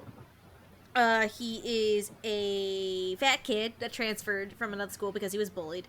And Yuichi Taira is being bullied currently because he's being seen as Little Slugger, of all things. He's also a fucking narcissist, and he thinks he should be number 1 at everything. Lilac, number 1 is literally in his name. I It's was what gonna, Ichi means. I was gonna say that at some point. Thank you for beating me to the punch. But the third character we're gonna talk about in this section, he's predominant in episode 1. We have Akio Kawazu. He is a freelance journalist who's in a lot of fucking trouble after a traffic accident with the previously mentioned old man. He was the most uncomfortable character in the show And then until we met Hirakawa. Hirakawa. Also, I think we should put some scare quotes around journalist. Yeah, freelance journalist. Is the National Gossip Enquirer mag. journalism? Like, who can say? Gossip mag. I don't fucking know. He's got some journalistic integrity of I don't know enough about actual rated publications to make a scathing joke. The main thing with Kawazu, one, he's in trouble because he caused a traffic accident and he's in fucking legal bullshit right now. But the other big thing is, once he gets the scoop about the first Little Slugger attack, because again, he's predominantly in episode 1, he starts stalking Tsukiko Sagi, the first victim, to the point that when she's trying to escape him towards the end of that episode, Little Slugger comes back and attacks Kawazu. so he ends up being the second victim of Little Slugger. The individuals voicing these characters, I'm going to start with Kawazu. He is voiced by Doug Stone, who has been in other series and has portrayed roles such as Boris Meter in Be the Beginning, Stoner in Eureka 7, and Hanaoka in March Comes In Like a Lion. Yay. Doug Stone also has a secondary role. In Paranoia Agent, he voices the character Fuyubachi in the episode Happy Family Planning. Yuichi Taira. Here's another synonym or alternate name. He is voiced by Kevin Hatcher. But we most commonly know him nowadays as Mr. Johnny Young Bosch. Other roles that Johnny has portrayed, actually under Kevin Hatcher as well, he voices Albert de Morcerf in Gonkutsu the Count of Monte Cristo. But under Johnny Young Bosch, he's also voiced Kiba in Wolf's Rain and Yu Tomioka in Demon Slayer Kimetsu no Yaiba. As for Shogo Ushiyama, we have Stephen Bendick, who has not really done a lot, honestly. He wasn't really in the acting game for too long. But he has done other roles such as young Koichi in Amazing Nurse Nanako, Toru Okuhara in ROD the TV, and Sushi. Wow, that was probably an autocorrect problem. In Technolize. Why don't we start this time with Andrew? What are your thoughts on these performances? I've got like 2 candies in my mouth. I'm the one going first. That's a poor decision on my part. I'm sorry. Let's start with Noah. I got 3 candies in my mouth. No, I'm just kidding. So I was there's. about to say, are you fucking kidding right now? You toss them all the way across the country. I just have really good. I have a good throw. You do. You're really good. You know who else has a really good throw? The sports guy, Yushi, because he's apparently #1 in sports also. Although I love the fact that he starts out the show just kind of talking about how he's super beloved. Like, he gets Valentine's in his locker every day. All the teachers love him. Everyone loves him so much. The thing about this show is that the perception of what's going on is based entirely on the person whose viewpoint we're watching it from. So even though he probably is smart and good in sports, but I think he delusioned himself into thinking that he was actually as popular as he said he was. Like, he was probably already disliked by all the students. They were just looking for a reason to not like him. And then when this whole you look like Lil Slugger because you ride with inline skates thing came around, that was just the perfect tipping point to make them all hate him, because people don't turn on an actual popular person like that. Oh, I forgot to mention 2 things about Yuichi and with Ushiyama, because I'm stupid. Ushiyama is quote-unquote the 3rd victim of Little Slugger, and I say 3rd with quotations. Yuichi Taira is the 4th victim. Right. Yuichi Taira did witness Ushiyama being attacked. Yeah. So Side note. So this is probably my biggest criticism of this dub, and this is just kind of a problem with union dubs overall, or any dub that has kids in the cast. They didn't cast kids, and sometimes you can cast adults who sound like kids, like Danny Phantom is a perfect example. Voice actor they got to voice Danny Phantom sounded close enough to a high school student that worked out, even though he was way older than that. Casting Johnny Young Bosch, Black Ranger, Badass from Promare, as 6th grade honor roll student, didn't quite buy that as far as the actual pitch goes. But I will give him credit for the enthusiasm of a 6th grader, and not just the go-getter attitude of a 6th grader, but the scene where the whole class gets spammed with blackmail images, and and who is it? And Shogo is defensive of Yuichi, and then Yuichi kind of looks at him like, "I'm gonna kill you." That's believable middle schooler antics enough. I'll buy the acting portion of it. It's just the the voice itself doesn't quite match up. But that's, again, maybe that doesn't bother some people as much. It also kind of bugged me a little bit with Steven's portrayal of Shogo, because again, it's clearly someone who's a little bit older than the face that it's going for. And this is weird rewatching it, because I could have sworn when I watched it the first time, back in 2010 or whenever that was, that I thought Shogo actually had a little kid voice. I thought I remembered the voice coming out of the character design was a kid. And then I thought, oh no, I'm just confusing this character with the fat kid from Diary of a Wimpy Kid movies. So oh, that's why. So. Oh my god, what is that character's name? Rowley? I think it's Ralphie. It's Ralphie, or it starts with an R. I will say this about Steven, if I can find it real quick. It's possible that he was at least a teenager when he did Ushiyama. Reason why I say that, he did an episode of All That in 2002. Okay. So Yeah, I'm looking at some of the I'm looking at some of the photos you can find of him online, and assuming they're from his like very small acting career, he looks like he might have been a teenager when he did this. yeah, the last on IMDb, the last credit he had was Timothy and Ergo Proxy in 2006. But So, still, there's nothing post-puberty after that. teenager, it sounds like. Yeah. Post-puberty, mid-puberty, we don't 100% know, but it seems like, at least in Steven's case, he could have been at least a teenager when he voiced Uzuyama. Yeah. So, again, At that's... the very least. that's But I just- understand the argument with Johnny, though. Yeah, and that's just again, that's just a qualm that we see in a lot of dubs. Like I know some of us in this call had this problem with the Barakamon dub, where they didn't cast children in the kid roles. Yeah, But that's fair. that's just a thing there. But honestly, as like far as the actual acting goes, that was a fun episode. That was a fun kind of like watching the kid get completely pariah-sized, and it led to one of my favorite AMVs featuring the show. So there's an AMV for Paranoia Agent set to the song Mad World, and at the line where they say "Happy birthday, happy birthday," Yuichi's birthday. jump cuts right to kid with two adults for his 12, 11, 9, however old birthday party. He's a kid.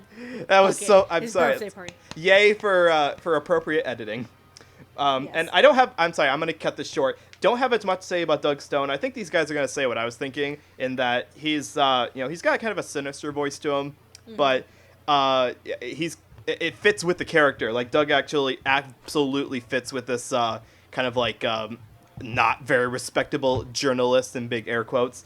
And it was fun to listen to. I honestly kind of wish he'd been like weaved in throughout more of the show and just kind of like keeps popping back up, because he was fun to listen to, even if the character is the second or third more unlikable character in the cast. Admittedly, the 6 characters, Kawazu, Yuichi, Ushiyama, Harumi, well, I should say actually 4 of them, honestly. The 4 of them, they do kind of pop in a little bit in episode 5, actually. Yeah. Because they come in to identify the now arrested little slugger. That's true. So they do pop in and we get a little bit more of it. To which, side note, those little bits during the Holy Warrior episode, holy Jesus. We'll get to that in a bit. Are you all set, Noah? Yeah. Let's turn this over to Jet. What are your thoughts on these performances? Okay, I think I'll actually start with Doug Stone. I actually don't have a whole ton to say about his character.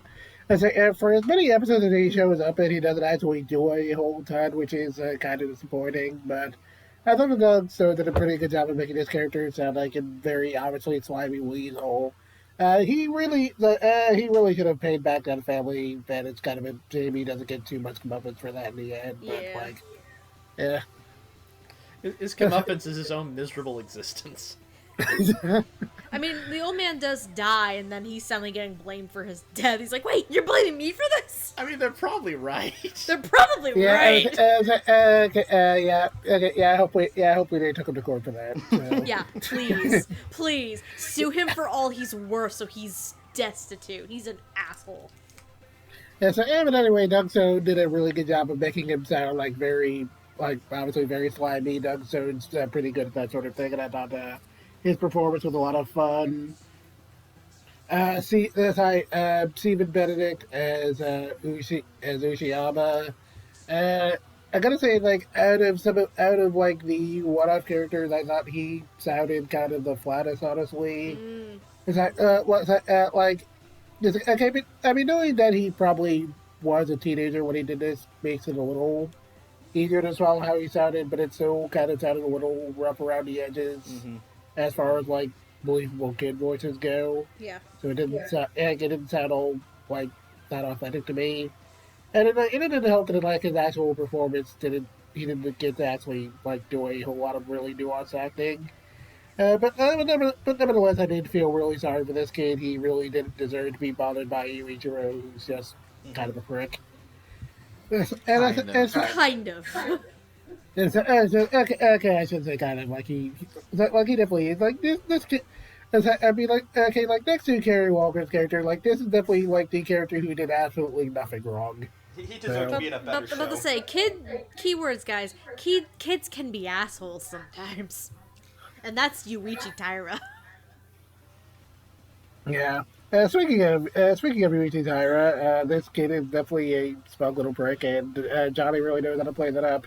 It's like what would happen if you put the ego of Light Yagami into an elementary schooler, and every second he speaks about how much the world revolves around him. Oh my god. You're not wrong, and I hate you for it. I was thinking, what if somebody else found this baseball bat? Would they use the power? I'm actually surprised that the only person who brought this up. Oh god, Shit. I hate it. I hate it so much. I hate it right now. I hate it here. Thanks, Jet. Like, Fuck. God, Jesus Christ, Anyway. Oh, this kid would totally be coming like Yagami. Yeah, but That's not pretty much. fair. He's just a 10-year-old who's been told he's a good boy too much. Come on. Okay. I'm pretty sure. Okay, and I'm pretty sure everyone will like Yagami that. Anyway. Okay, but anyway, pretty much every time this kid speaks about how much the world revolves around it, you just kind of want to bend him over your knee, and he's really full of it. And show him 1-4. yeah, like he's really full of it, and everything about the tone of John's performance just like really sells how smoky and just makes him sound perfectly punchable. And it just makes it sound like this kid deserves just about everything bad that happened to him. I will say, though, that while I liked the performance overall, I did think it sounded like maybe a little weirdly wooded at points compared to what I'm like generally used to from Johnny. Okay. Like, I would chalk this up as being like fairly early in his career where he might have been like slightly shakier, but this stuff was around 2005, so he'd definitely been at this for a decent while, so maybe it was just about how he was directed. I think it was just different, kind of different from everything else he'd done before this. Like this is not Vash at all. I guess we kind of talk it up as okay, maybe he wasn't like too used to doing kid characters before. Like, I'm pretty sure this was around the same time as Eureka 7, but he might not have been cast. No, it was around the same time. Around the same time as Last Exile too. It's probably around the same time as Eureka 7, Last Exile, and all of these probably came after fucking Wolf's Rain. Because Wolf's Rain was on Adult Swim before Paranoia Agent was. Okay, yeah, I know he did Wolf's Rain. I was talking about it as far as like him doing like kid voices go. No, because, I'm just saying, like, because Noah said this is a different role, and I'm like, if you think tonally, not so much if you throw Wolf's Rain into the mix, but, no, yeah, I see what you're saying. Yes, basically, I don't know if he had been cast as Renton yet, which is like the definitive him doing a kid voicing. So, yeah. That and maybe Last Exile. Yeah. Okay. Yeah, but anyway, it was like maybe like slightly flatter than what I generally expect from him, but like it wasn't like super distracting or anything, and I thought he still sounded fine overall. But at any rate, while he didn't like do too much, I definitely liked how he bounced off of Stephen Benedict and Tsuchiyama, who. Again, was just trying his absolute best to be a good boy, while Yuichi was just far too full of himself to realize that Tsuchiyama was actually a good person, just trying to help him out. In that sense, it's kind of a shame Little Slugger kind of bailed this kid out, so to speak. But I'd like to think that all of his friends realized he was kind of a tool and just kind of kept avoiding him, so, yeah. You would think, but who knows? I mean, You all vastly overestimate children. They are very easy to... They will turn on each other in a heartbeat. Children can be assholes, boys and girls. Also... Children functionally don't have morals before a certain age. Like, let's be real here. That is true. Also, since Jet kind of brought up the end when Little Slugger attacks him, don't do drugs, kids! That's like if you're fucking high on some weird-ass shit. I've never been high before in my life, but I can imagine that if I were, that whole sequence of weird-ass, wonky, cartoonish world that Yuichi ended up in would be exactly what I fucking see. Yuichi, time to go to school. That was just like perfect. Come play with That us. was that was just such perfect extreme anxiety, and he can just tell in his mind like he knows how bad he messed up. Yeah. Oh, that's like a very real, like, anxiety. Everybody's gonna fucking get me. Shit. Any other thoughts, Jet? No, I'm done. All right, let's move to Amon on this next. What do you think of his performances? Let's see. I think Doug Stone's he's fun's not the word, but he captures just like Kawazu's just innate sliminess. He's just such a gross dude, especially in that bit in the first episode where he like drops his spoon and on his way up he just takes a moment Oh, to that move is over such a creepy Tsukiko's scene. legs. Ugh. It's just like I've noticed that Satoshi Kon when he wants you to know a character is creepy, he'll make him a little bug-eyed. Oh yeah. See also the weirdo in Perfect Blue. Like that's a thing he does. Fuck. What's that character's name? I know which one you're talking about too. Yeah. I mean, also when we are talking about the animated episode, there is like not Taro, like and how he's first introduced. Mm-hmm. Yeah. But yeah, I think Doug just really captures just the innate, just slimy bottom feederiness of this character really, really well. Like My god. you can tell what just like a lousy slime ball he is from the first time you see him. Yeah. Let's see. I find it funny that even by the mid-2000s, Johnny Bosch had enough of a reputation as like the guy you get to play shonen, sort of shonen heroic types that they can riff on that in this, because that's very much what Yuichi is like the guy in the sports anime who's super talented. He's the star of the team. He's maybe not the main character, but he's definitely there. And this is what happens when they basically get pounded into dust because they don't know how to handle anything because the world has ill-prepared them for not being the center of the universe. The good athletes are never the main antagonists of a sports series. The sports series have to be starred by people who are like, not the best and have to work their way back up. This kid would be the antagonist in any sports anime. He's Absolutely. the Oikawa. Yes, he would. He's Oh the Oikawa. my god, he's Yuichi Taira is the Oikawa. He's absolutely Oikawa. I don't know who that is. Anyway, for you Haikyuu lovers out there. Just nod and say absolutely. Amon. Just smile and wave. I want smile and wave. I refuse. Anyways, but you can. I mean, if you know what Johnny sounds like, you can tell it's him like pitching his voice up to sound like a child. But I think he captures a lot of just both how Yuichi is used to being the center of attention and how badly he handles how his life has changed. Yep. And just his innate childish rage at everything. Mm-hmm. Especially that the kid who seems to be getting more popular in his stead is just a kid he would just sneer down at anyways, or at least not even think about otherwise. Mm-hmm. But I like Steven's performance. He just seems very authentically kind of dopey, and he's doing his best. And life's hard, but what you gonna do? It's hard. Life's hard. Kids are horrible sometimes. He does a good job of making Shogo feel really sad without being like too pathetic. It's like you always feel sympathy for him. You want to be in his corner even during this episode, which is very much not from his viewpoint. Right. I think that's handy. Also, as I found out watching this episode, he's apparently part of voice acting royalty. His grandfather, this guy named Lenny Weinrib. Oh yeah. Look him up on Wiki. Would you like to hear what Lenny Weinrib has done? Yes, please do it. Right. So voices you would know him from: Inchai Private Eye. Oh yes. Scrappy Doo, the original one. Yep. He's Hunk and Prince Lotor in Voltron. What? The old one. Yeah. He's Grimace I in the old. looked this up. If you find those old McDonald's ads from like the 70s and 80s, he's Grimace. And my favorite, he's HR Puffin Stuff, the children's show that will give you nightmares. Oh my god. That doesn't narrow it down. I forgot about that. You're right. I forgot about that. Thank you for mentioning that. That's a fun little fun fact. It's great. Yes. Anyways, but yeah, Doug's good. Johnny's good. I like what Steven's doing here. Yeah, they're nice.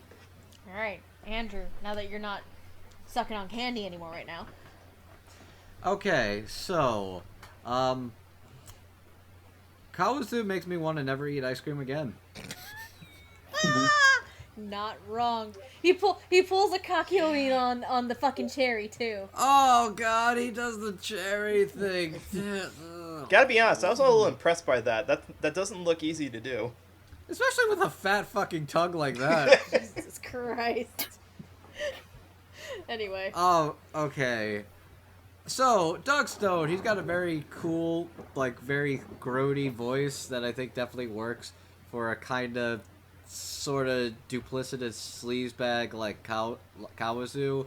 I think he's got a good voice, but I think definitely, like, he's got some of the more inconsistent pronunciations of the show. Yep, he does. Which I think is a point against him.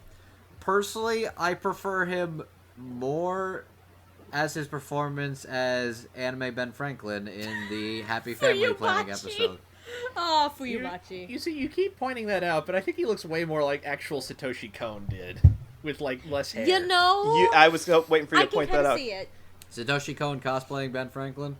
No, he kind of just looks like Satoshi Kon, who always kind of looks like a middle-aged man. He's an older Satoshi Kon. Let's go with that one because it's a white hair. Although I can see I think Ben Franklin would have been into animation if it was a thing during his time period. Oh, he'd watch so much fan service garbage. Just Absolutely. Look, Ben Franklin was the original harem protagonist. Let's not sugarcoat it. What? Right. What?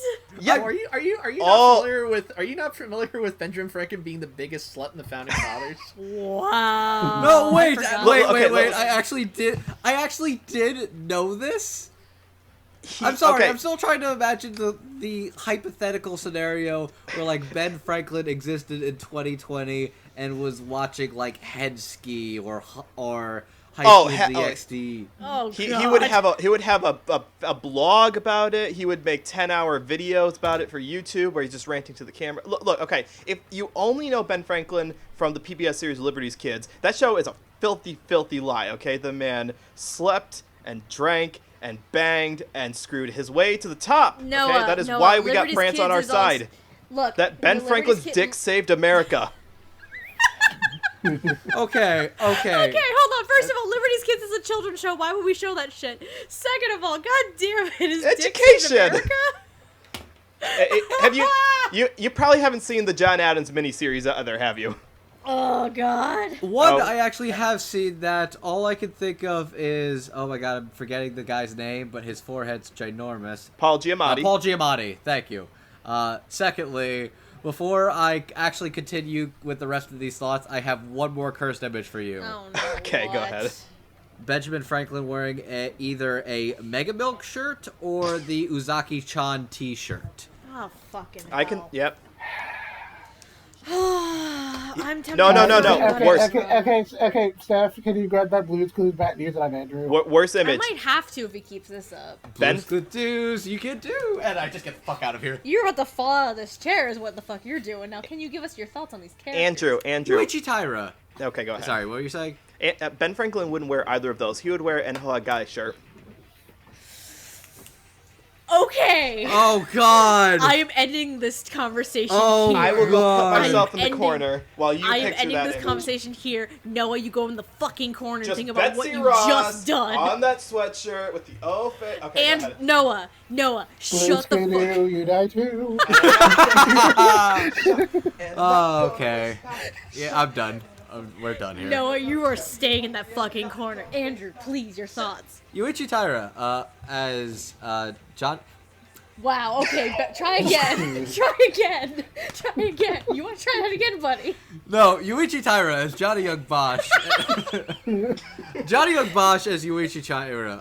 Yuichi is a smug kid that thinks the world revolves around him, and Johnny has this very good smug boy tone of voice, and I think he does a really good job. It's kind of what I'm used to. I think my actual favorite part is like when he's basically just full on recluse in his bedroom and he's just watching old videos of himself. It's like, yeah, Ichi, you're the greatest. And it's just so very like so zoned out escape from reality that is actually really convincing and his freak out like genuinely so.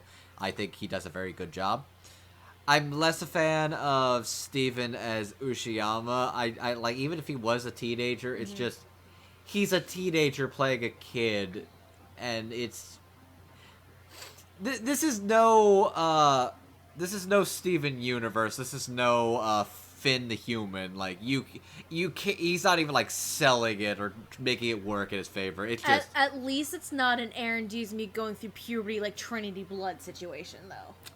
Fair enough.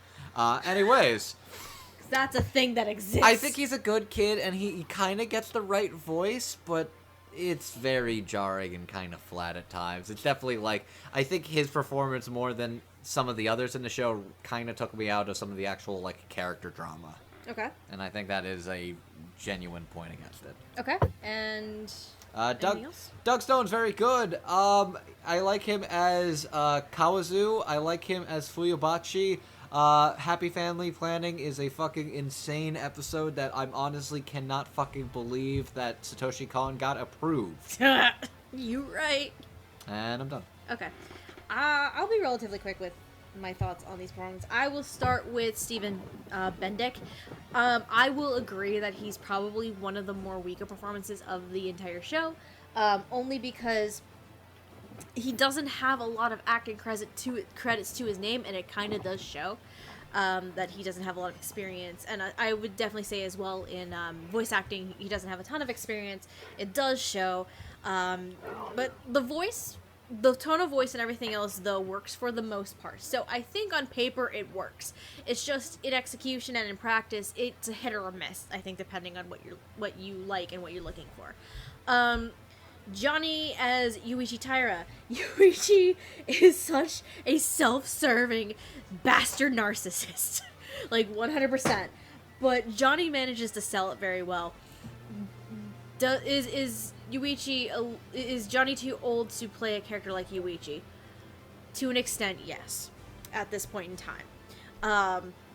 The dubbing scene, though, was still, at this point, I would still think it's having a bit of a bigger resurgence at this point in time. So there might not be more suitable voices or younger sounding voices to match Yuichi Taira. However, Johnny is a fun staple regardless. Well, there could. I'm sorry. There were that. It's just you would have had to have cast a female voice to fill in that spot. This is also true. You were also correct, but they didn't go with that route, did not. they? They did not. I like the performance and personality that Johnny does give to Yuichi. It's just, I can also kind of see and agree that Johnny might be a little bit, at that point, was probably too old to voice the character. But I appreciate what he did with it, and God, he made Yuichi just a smarmy little dickbag, and I wanted to grab a wooden spoon and spank his ass. Like, are you fucking kidding me right now? I will go full mother on him and teach him a fucking lesson. Like, this is violence not how you against act. children in this episode. Look, there's a lot of violence. There's a lot of violence that is enacted by children too. Quote unquote children. You mean the college student?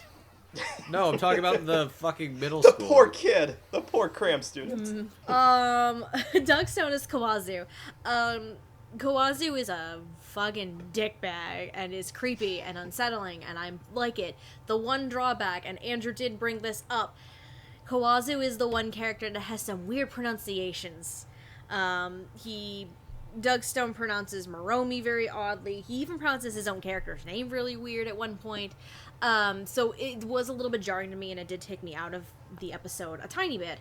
But otherwise than that, god damn it, I love ice cream.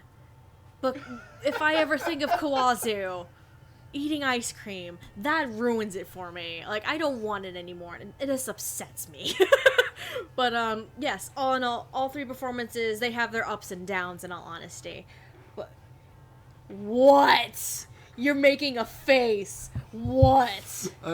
I posted the following question: which of the following t-shirts would Benjamin Franklin wear in 2020? Mega Milk, Sudoi Dekai, that's the Uzaki-chan one, or the Ahegao t-shirt? Megan. Ben Franklin was an orgy man. He would wear Ahegao. Washington would rock the Sugoi Dekai. Hamilton will be a Mega Milk. Thank you, Megan. This shit's gold. Oh, great. Alright. On that note, I think we're ready to move on to our next set of characters, yes? Mm-hmm. We have 2 sections left to go. We're slowly getting there. This is a meaty episode. Let's talk about our 2 detectives, please. Yay. We have Keiichi Ikari, and we have Matsuhiro Maniwa. So Ikari is the police chief of their district, and he's a detective assigned to the Little Slugger case. He's basically this old school cop. That's basically the basic description of him. Maniwa is his partner. He's kind of this young upstart. They both kind of get fired partway through the show from being police officers because reasons. Fucking capitalism, Well- am I right? Well, not capitalism. It's like Andrew, The they let fault- a suspect die in custody. That is a great way to get fired. That is Fucking nothing to do police with capital- negligence, am I right? oh, Andrew. Uh, Anyway, yeah. So they both get fired after a suspect in custody dies. We'll talk about that in a little while. But Ikari ends up becoming a security guard for various construction sites. Meanwhile, Maniwa becomes stupidly obsessed with the little slugger case, and he slowly loses his grip on reality. Alright, voicing Keiichi Ikari, we have Mr. Michael McConaughey, who has played other characters such as Charles Z. Britannia in Code Geass, Crank Zet in Gundam Iron-Blooded Orphans, and Bartra Lioness in Seven Deadly Sins. All hail Britannia. Oh, hail Britannia. Fuck. As for Maniwa, and this is why early on I had to make the statement about pseudonyms and other names. This is a very weird one. They are voiced by the same person. However, the first 4 episodes, this performance was credited under William Markham. The rest of the show, episodes 5 onward, this gentleman decided to credit himself with his real name, and it's Liam O'Brien. Other characters that Liam O'Brien has portrayed, we have young Walter C. Dornez in Hellsing Ultimate. We have Kariya Mato in Fate Zero, and because of course I have to say it, he's Kenzo Tenma in Monster. Because I have to. And because I want that show rescued next, please, Kay. Thanks. Let's start with Jet. What are your thoughts on these performances? Okay, I'll start with Maniwa. I really do miss hearing Liam O'Brien in anime because he's a really well-rounded actor, and his performance as Maniwa is probably a really good example because this character transforms a lot. In the early parts of the show, Maniwa just kind of comes off as like Casey's laid-back partner, and he's definitely like the good cop in their whole good cop, bad cop dynamic. So it's kind of fun watching him bounce off of Michael McConaughey. And he definitely seems to be the more reasonable of the two initially. But of course, he's also not above like having a little bit of fun with his job and maybe getting a little too into some of the weirdness he comes across. Like when he plays along with not little sluggers illusions in episode 5. And It's the best. both Maniwa and Liam's performance just sound like they're having a really good time just playing along with that. So that whole thing was a lot funnier than it probably had any right to be. That ends up being important later because Maniwa starts to piece together just how dangerous Little Slugger really is. That playfulness ends up turning into obsession. And it's just kind of interesting seeing how Lee's performance just kind of gets more and more unhinged the more Maniwa tries to dig up how Little Slugger chooses his targets. And by the time he does, he just sounds like he's totally lost his marbles. And from that point on, Maniwa becomes a character who just kind of most blurs the line between what's supposed to be fantastical and what's supposed to be real because Satoshi Kon. And Liam's performance definitely becomes suitably hammier and over the top after that. But never to the point where it messes with the overall tone of the show. And when Maniwa finally does unravel the whole mystery and tries to get Tsukiko to fix everything, there's as much sincerity in his tone as there is desperation, and it just really works. And hindsight, it's kind of weird that I don't think we quite learned what happened to him after everything ended, but regardless, I think Liam did do a good job, and he had one of the strong performances in the show. He became the man in the moon, clearly. Yep. I was like, oh, well, I mean, I guess. Okay, so There lives I the have to man, bring this lived up. in the So moon. at the end of episode 13, the last image we get to see is we mentioned that there's an old man who will write formulas in the parking lot with chalk. And this is supposedly like prophetic moments and stuff like that. At the end of the show, the last thing we see is an old man doing the same thing, but the old man is dead. It's Maniwa instead, and Maniwa's the reason why I say you never skip the prophetic visions. You never fucking skip the prophetic visions. ever, including the last one. It was a pretty good, like, worth it Never moment. skip it. It makes me sad that Toonami couldn't incorporate the prophetic visions, but I understand. They got for the time. last They one. couldn't? They did do the last one. They didn't get all. They didn't do all of them. They did do the last one though. I forgot about that. Why they did do wouldn't the they final do one. that? That's weird. 'cause I it's- Probably for time. I think as a rule, like in order to fit them into their slots, like end credits tend to get shortened, and next episode on previews just tend to get dropped entirely. It's like 15 to Alright. 30 seconds of time that you can save. Yeah, but I forgot Yeah. that they did do the last one with Whatever- Manu on the mood though. whatever ad space they sold in those 15 seconds was not worth it. Yeah, okay, I mean, to They be fair, sold it's at not least like the... one Hot Pocket. It was absolutely Okay, worth it. I mean, to be fair, it's not like the most awkward. I know it got really awkward when they aired like Who Would Walk With His Brotherhood back in the day, because there were like definitely several scenes like after the credits that they just like didn't air for some reason. Oh, I didn't know that. I Okay. mean, I should know. We're also assuming they watch these to know there's anything after the credits, anyways. I would at least assume in the case of Toonami, they knew. Because they left the last They one did do the in. last one, yes. They didn't do any of the other ones with the actual old man, but they left the last one there. Which, out of context, though, does not make any sense, which sucks. But anyway, continue, Jet. Okay, so anyway, moving on to KG. It's kind of weird that for as many Cowboy dubs as we covered on this podcast, we very rarely got to talk about Michael McConaughey in any big way. It's even true, though we never get to talk about him. He was in Last Yeah. Exile, I think, but I don't remember if we even talked about him. Yeah. I know we Yeah, talked but- about him on one show, Jet, where he was under a different name. Indeed, we did. Yeah, but it kind of sucks we haven't got to talk about him in any really big way, even though he's been around since the 80s. I can confirm he's been around since the 80s because he was Count Cagliostro in the old streamlined dub of Count Cagliostro because I watched that movie like a month ago and I was like, oh wow, that's Michael McConaughey, isn't it? Did they dub? But did they I- dub that in the 80s? The streamlined dub. I don't know. Okay, it was like in the 80s or like the very early 90s, and that dub is like really, really old. Okay, because I know the manga entertainment one was like the year 2000, like early 2000s. Okay. Anyway, I've always been a really big fan of his work, and while I see him do a lot of stuff over the years, this is probably one of his more dramatic performances. He plays Casey as a very old school cop who's very rigid in his way of thinking, and isn't exactly sensitive, which kind of makes it fun watching him bounce off of Liam O'Brien, who's definitely a little bit nicer, and you kind of wish maybe Casey could be. But as the show goes on, we see that while Casey here is like very much set in his ways, those ways have helped him to face reality as much as they've kind of hurt his ability to accept change. And we kind of see this even as early on as episode 4, where he's having a drink with pedo cops, just kind of like lamenting how much the world around him keeps changing and how much he kind of wishes life could be like it was in the good old days. And I thought Michael got across that whole weariness really well. Again, Uh-huh. he wanted to grow up to be a cop, to catch those thieves with the burlap sack. Yeah. He has It's that kind of line a- in episode like 12 or 11 or 12 or something.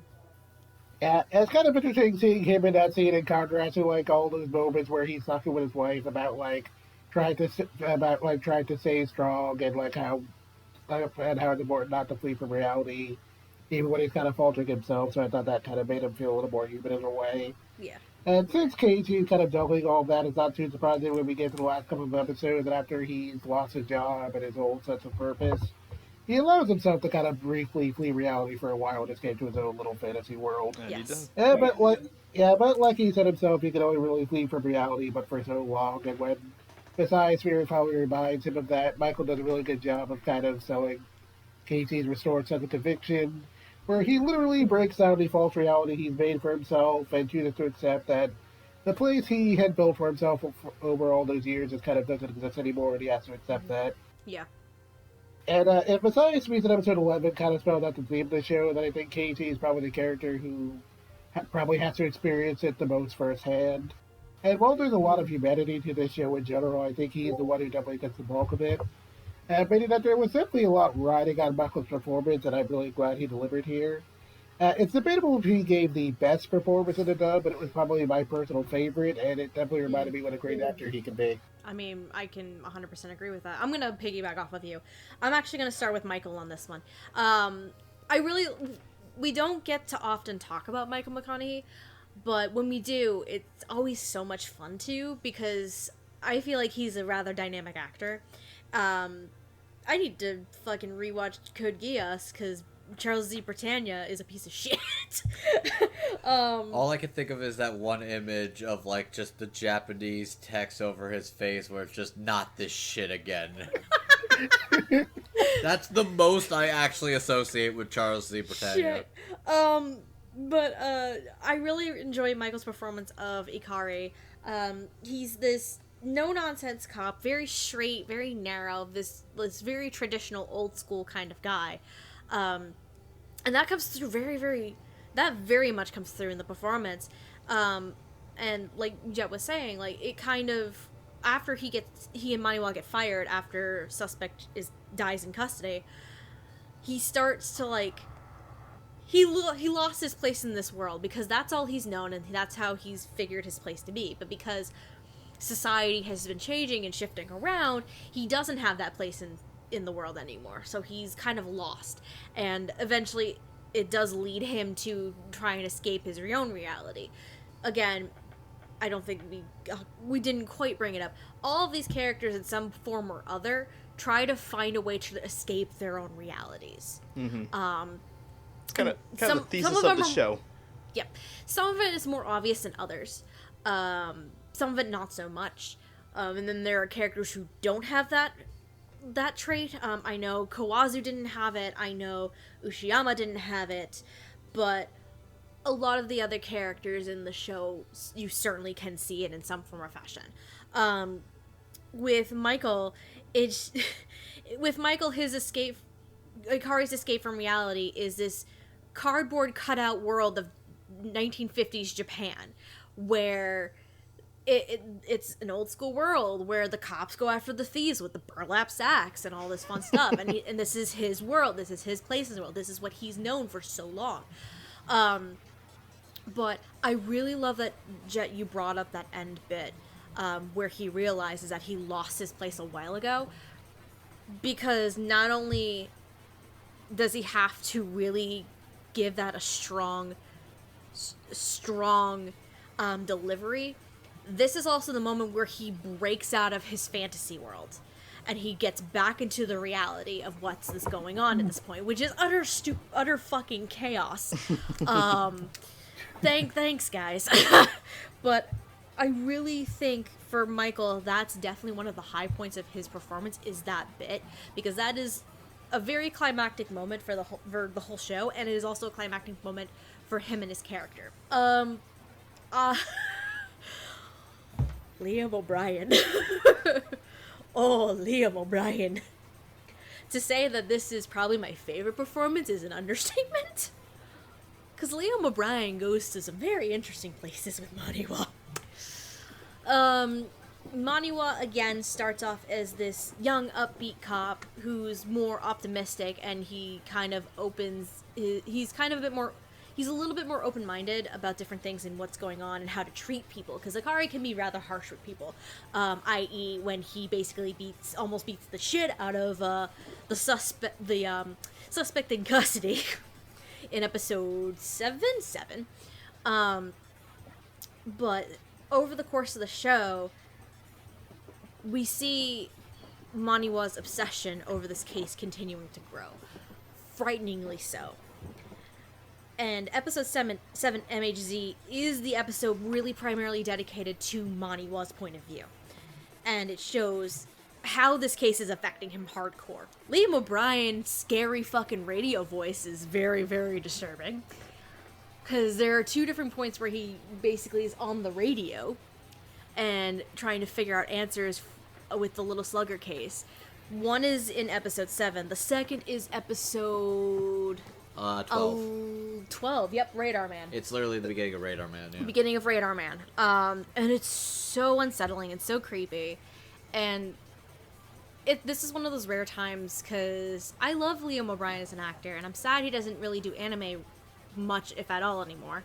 He's making that Critical Role money. I know, right? Good for him. He'll probably pop up as Gara. To which, side note, him and one other person that we're going to discuss next, they probably had so much fun during the Holy Warrior segments, and in Liam's case, the Radar Man segments. You can tell those D&D brains were just going crazy, and they Holy loved cow. the shit out of that. It was They really foreshadowing. scored a nat 20 on these rolls. Fucking minstrel Maniwa, let's go. They really scored one on these rolls. I'm a drive to New Jersey and kick you for that, Andrew. Okay, I just wanted to be acknowledged for my terrible statement. Thank you, buddy. God damn it. But anyway, Liam O'Brien, he gets to go dark sometimes, but he doesn't often, in my opinion, get to go like super obsessed crazy dark, which is what Maniwa is.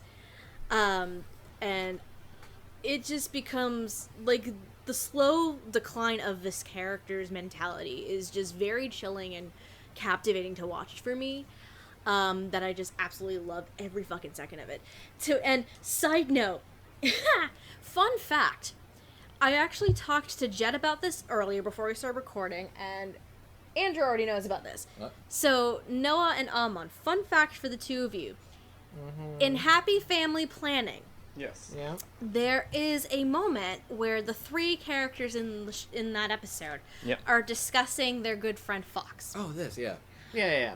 After they mention, Fox is dead and all that stuff, it Yeah. goes back to, because one of the big things that they do throughout the course of the show is show chat logs, right? Yeah. Because they met online, Before Durarara made it popular. pretty much. But instead of Fox being a character that they talked to someone named Horse, right? Okay. And what Horse says is that I'm roughly paraphrasing, that Little Slugger goes after people who are emotionally put in a corner, Yes. right? The instant I saw that yesterday when I was watching that episode, I'm like, that is exactly what Maniwa said in episode 2 or before. It It's is. like word for word. It's They word keep for word. using that phrase, yeah. It is actually Maniwa in that chat board. As the character Horse. Yes. Correct. Because want to know something fun? Oh. Does Maniwa mean horse in Japanese or something? You would be correct. Oh. There we go. It Is could he- mean horse, and the old man at one point in one of the prophetic visions referred to the unicorn, which would be another significant characteristic to Maniwa. So he evolves from being a horse to be a unicorn. unicorn. And then by the end, he's an alicorn. Pretty much. But yeah. Because he can fly, because he's on the moon. Yeah! And we're not horsing around about this whole No, correction. The other possible term, the term you might be looking for is a Pegasus, Noah. bit.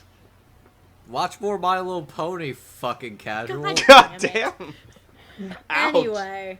Anyway, bottom line, I love both these performances, but I would say for me personally, Liam O'Brien is my favorite of the show. Let's Oh. move on to Andrew. Hi.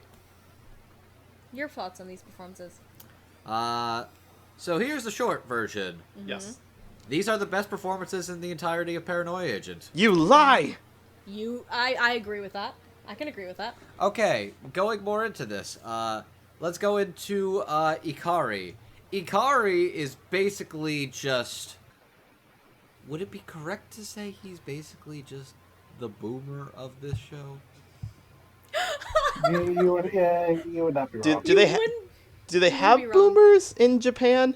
Like, Like, like Japan That's right, Japan that's right, generational divides don't quite match up the way they do in America. They don't Yeah, know they- They don't quite match up the way they do here, but they do have very clear generational divides. Yes. This is I mean- true, I mean- but I like, mean, look, I'm not gonna have a he is- discussion about the fact that he's like an Edo period or a You should be Kansai having or- that I don't know discussion. this shit. I don't know that shit. I know them as boomers. this is Edo not was feudal Japan, Andrew. this is not bubblegum crisis, Andrew. You need As to you get your can terms see, right. I am the wrong person to talk about the correct Japanese generational divides in this anime English dub podcast. I don't know Jack. Well, you should talk to Anyway. Jack. He's a good buddy. Anyways, Hikari's a boomer, and you can't convince me otherwise. God damn it. But Go Michael for it. McConaughey has this very good, like, stern, like, he's been at this for a long time, and basically what he knows is that there is a reason for why crimes are committed. Something is to be gained, something is to be received. There is a cause and effect. Yes. There is no random causality or random incalculable violence and chaos. Yes. If there is no rhyme, if there is no motive, if there's no reason, what the fuck's the point of his job? If everybody is just doing a crime without any reason, what's his job to even solve it if there's no reason? Yep. What's his job to bring people to justice if they don't think they're doing anything wrong? What is crime? What is justice? What is evil? What is good? And he is basically just going through the entirety of the series, having what is basically a crisis. A crisis of whether he actually matters or if he really matters in the grand scheme of things. His wife does not give in to the temptation of Little Slugger. He himself, he gives in pretty easily. Okay, Well, correction. He gets beaten. He basically gets beaten to the lowest he's ever been, and basically inadvertently. He's not a direct victim of Little Slugger, but like an inadvertent victim of Little Slugger. he's basically trapped by Maromi. Yeah. It's Maromi's fault. He's a victim of Maromi. He's a victim of Maromi. I thought Maromi saved him near the end there. We'll explain why in a minute. Yeah, we will, In but- a second. But McConaughey's got this very rich voice that's very, it's very stern, powerful, commanding. Yes. It can also be really silly. Because, the entire sequence of him talking to the Little Slugger copycat, along with him and Maniwa, where he is just... Where basically Maniwa's whole deal is that he's effectively he is humoring his discussion, and Maniwa's humoring it. Ikari does not.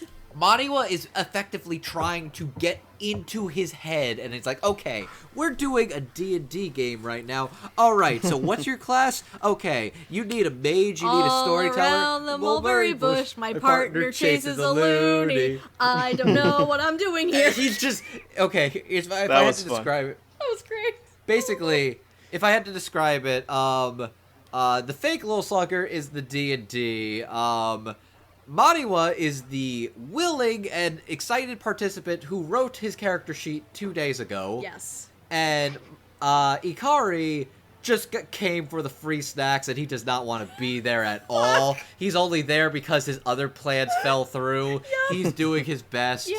He's gonna drink till he can't drink anymore. Michael McConaughey is really, really good, and the entire quirkiness of that episode is great. I love how he punches the giant thing at the end, and he's just like, give me a fucking break. Idiots. But no, he's got this really great chemistry with all these characters. He's got great comedy, he's got great drama, great existential crisis, and I love when he breaks out when he sees his wife for the last time, yes. and he breaks out, and he's just like, I've accepted there is no place for me anymore, and it's so good. Maniwa. Oh, Maniwa. Jesus fucking Christ, Liam O'Brien. He is the young guy on the force. He's new, he's green, he's trying to do his best. He sees things from a more modern perspective. He also loses his fucking mind. He's very quirky, he's fun, he's casual, he's approachable. He's the goddamn, drank the Kool-Aid conspiracy theory that he is just grody and he is losing his goddamn mind. Oh, you're talking about Radar Man Maniwa later on. Now we're talking about Radar Man. All right, good. He goes from humoring the fantasy to straight up being consumed by it. He breaks into the old man on his deathbed, asking him for sagely advice. Yes. Wait, he gets it. Follow the bunny. He gets it. Follow the dance with the bunny. There you go. God. He gets helped by anime figures. If that doesn't get it doesn't get any more tuning than that. I'm so glad they put that part in there. We talked about how Cone has a thing against that otaku. kind of otaku culture. Oh, the otaku character in this show, goddamn. Well, no, he's I love that he took the time to throw actual shade at that kind of collector. We're going 100%. to look at this asshole that we've got to work with, is what the anime figures say straight to his face. Yeah, pretty much. Yeah, this guy's kind of worthless. We're here to help you instead. Yep. But yeah, no, Liam O'Brien, he's got when he gets really, like, encapsulated in this, he gets really angry, kind of, like, scarily prideful. Okay, I see it. Like, he's not excited that he's ready to solve a crime. He's excited that he's ready to defeat a villain. Defeat a monster. Like, he's no longer in this to solve the mystery. He's in it to be the hero. And in the end, not only, he's good at solving the mystery, but he doesn't save the day. He gets basically bent the fuck out. He gets just tossed against the wall once he gets his holy sword, and he doesn't matter. Yep. He doesn't matter, and he's consumed by chaos, and he just loses his mind. Liam O'Brien's fucking good. Holy shit. Jesus Christ. Yeah, no, these two are the best performances in the show, and they're really compelling characters, too. So, these two characters are good, and kind of a repeat of everything that you guys said in your sections. Yeah, Michael's craggly old pattern works for his character. That's good. I do like that, I have a little problem with Cone sometimes, in that he seems a little bit like, oh god, what's his name? Who's the guy who directed Penguin Drum Jet? Ikuhara. Thank you, Ikuhara. I couldn't remember the name. Cone feels a little bit like Ikuhara in that he has, like, obvious thoughts and emotions about societal problems, but he doesn't always know how to frame his answer to the problem in the best way. So you got Ikari here, who's, like, retreated back into the past here, and we're supposed to think that, okay, this is not the way to go, because he shatters that and says, no, I will not retreat into the past. I will face my fears, even if it means that I don't have a place in this modern world here. But it doesn't really seem to fit in with the whole Lil Slugger thing, because Lil Slugger is all about, like, just collapse to escape your problems. Like, you don't have to. Yeah, go No, ahead. that's the idea, is that, like, all the people who get hit by Little Slugger are trying to escape their problems rather than go through the painful process of going through them. That's why the lady gets amnesia. Like, the worse in the moment but ultimately healthier thing would be to deal with the horrible revelation she's had rather than just forgetting it and everything else. Right. Like, that's the unhealthy way. Any more thoughts on the performances for these two? Not really. No, I think you guys covered all the points on Michael and Liam. They're fitting for what parts they had there, and I can't think of anyone else better fitting them. I thought I'd heard Michael in more stuff before, and I'm going through his biography trying to remember, like, where else have I heard him from? And the only other thing I can recognize on here is he played Puss in Boots on the old Saban dub of Grimm's Fairy Tale Classics, and I have to find that episode now just to listen to Michael McConaughey play Puss in Boots. Wasn't he also in Monster 2, actually? Yes. I haven't seen Monster. I didn't want to include that role because I wanted to talk about Kenzo Tenma. For Jet and Amon, because they will know, he's Franz Bonaparte. Okay. But yeah, that's all I got. Pass the mic over to Amon. Yeah, Michael's great, and boy, Liam gets cast as, like, guys who get grungy trying to solve complicated mysteries a lot, doesn't he? I mean, between this and Tenma, like... I mean, that's all I really know. For I know. Like, those are the graph of two 2 big ones points. for me. Yeah, Michael, I think, just does a good job of bringing out a lot of Ikari's just humanity and what he's struggling to go through. And I think Liam just does a good job of writing that line of, like, you know, he's just the more relaxed guy, and then eventually he becomes... I'll be honest, I compare him to Fox Mulder, but Fox Mulder had a much better, stronger grip on reality than Minowa has at the end. Where it's like, alright, you're kind of in... He's not wrong, but he is definitely suffering from full-blown delusions at that point. It's rough. Yeah... He's technically correct, but... He's technically Not in a correct, healthy and way. now he's not really gonna be... He's doing good correct. He cracks the case and then just basically thanks the old master and steals a guy's bat, and he's just like, what the fuck is happening here? he is one step above putting a bunch of red lines on the wall trying to figure out who the fuck Pepe Sylvia is. God damn it. Now I'm just imagining, like, with the very smooth, grungy Liam O'Brien voice, Pepe Sylvia, just with the radar man voice, Pepe Sylvia, it's Pepe Sylvia, it's Pepe Sylvia. Andrew, stop. You're gonna give yourself a fucking aneurysm or something. Jesus Christ. Amon, please continue. It all comes I'm done. Oh, you're done. We're Okay. at 3 hours. It's almost midnight. I want to go to sleep. I know. We have one section. There's too much shit going on. Okay. I apologize in advance because goddamn, this last section is probably the fucking meatiest. Because there's no way you can talk about any of these three characters separately. Because they are all interconnected. Tsukiko Sagi, Little Slugger, Maromi. Holy shit. So, Maromi, holy shit, indeed. So Tsukiko Sagi is a character designer. She created the character, a pink plush dog, Maromi. She is the first victim of the Little Slugger attacks. However, we learn halfway through the show, because of the aforementioned old woman, that she kind of did self-inflicted injuries and did it to herself. But because of the mass hysteria and this whole panic and ensuing and everything growing, Little Slugger becomes too large of an entity. And by the end of the show, we're going straight to the end of the show for spoilers, we find out that this is not the first time Tsukiko pulled something like this. She pulled something similar of this nature 10 years ago of a street assault where she claimed she was attacked by some kid with a baseball bat. However, it was in order to lie to her father that she is the reason why her pet dog, Maromi, ends up getting run over by a fucking car and dies because she wasn't paying attention. So, Didn't really need to see that graphic in the show. I gotta drive the point home. Childhood drama and disassociation will fuck you up, man.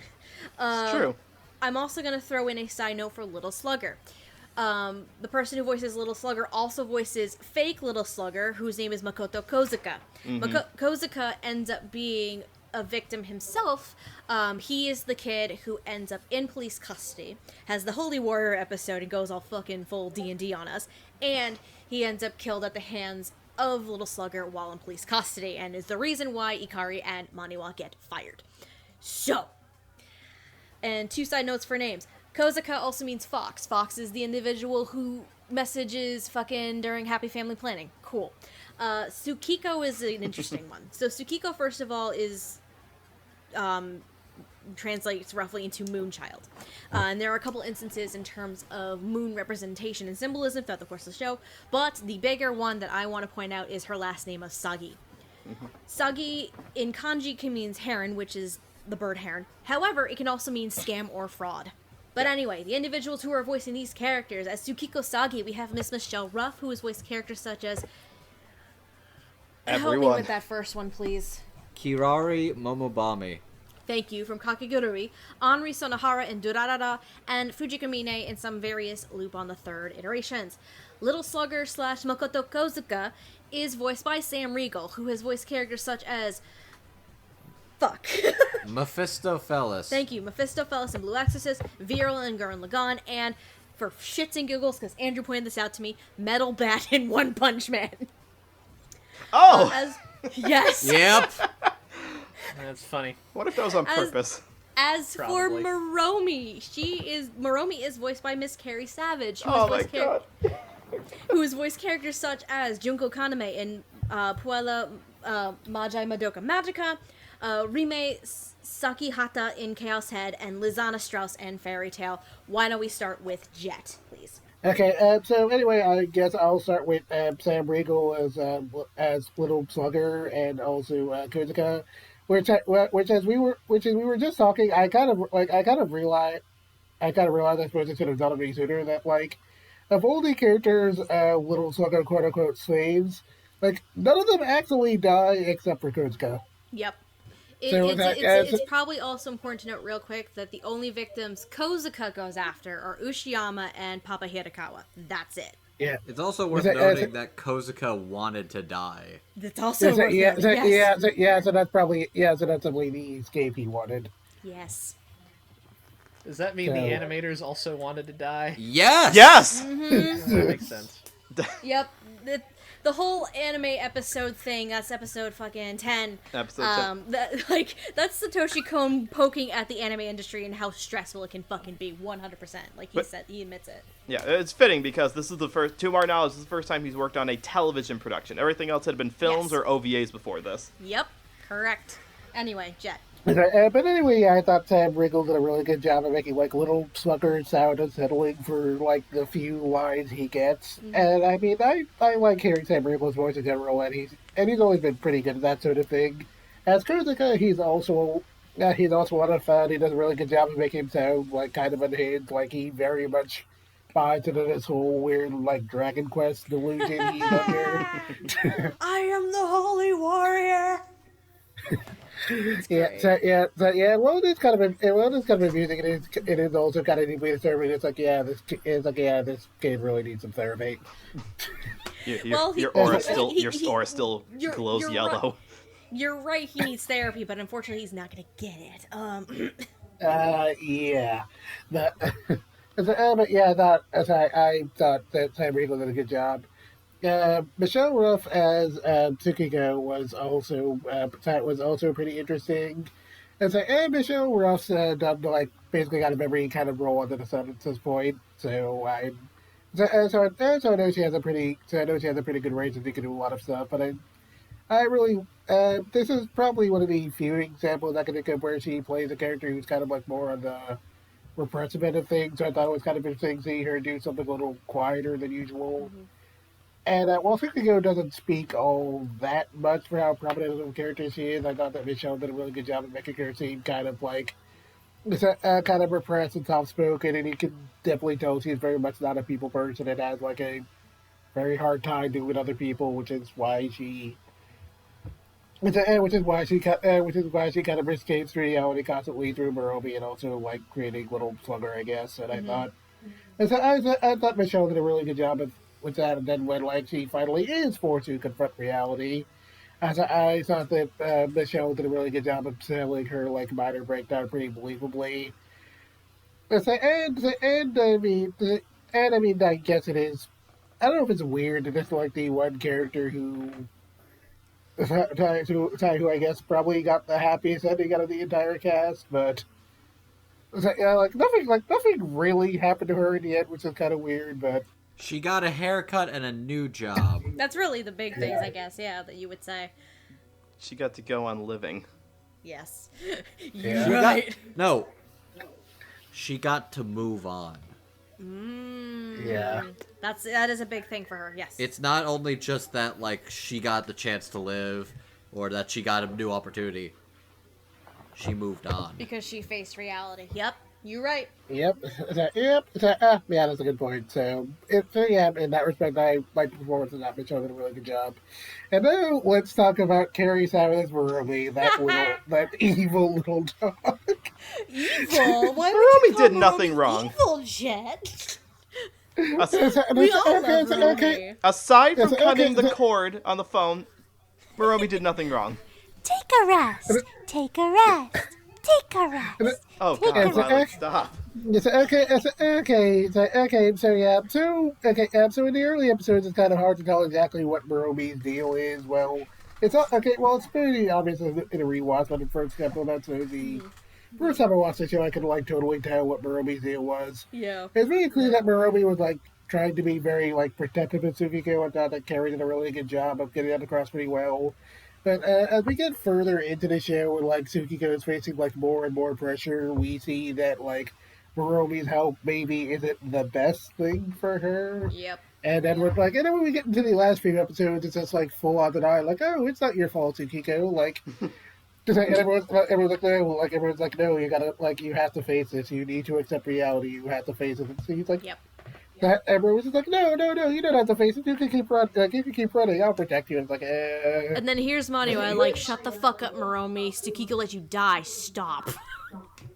and Carrie just knows every bit of like how utterly unsettling that little dog is. Yeah, it was a really fun, kind of really creepy performance. I honestly could not tell that was Carrie Sabridge, which is kind of weird because I'm pretty familiar with her voice at this point. Really? It's like, I definitely heard her. I mean, obviously, I've heard her do tons of cutesy characters, but that was definitely like the highest pitch I've ever heard her go, so I couldn't tell immediately it was her. Alright. So, but anyway, yeah, I thought all three of these performances were really good. They definitely had the right amount of atmosphere for what the show was going for. Alright. Amon, your thoughts, please. Oh, where to start? I keep forgetting Sam Riegel's been acting for this long. Yeah. But he's really good as Little Slugger. I especially like his performance as like fake Little Slugger, where he just goes on and on about whatever weird Dragon Questy fantasy he's going through right now. He really commits to it. I do like his performance as just like little slugger who doesn't really have lines, but he does have to like emote. Especially during the bit that we talked about so much earlier with Visae, where he's just really furious she won't shut the fuck up so he can hit her in the head already. And then when he does get to hit her in the head, she doesn't shut up anyway. So also some of the stories in episode 9 etc is fun too. There's a little bat poking up out of the water.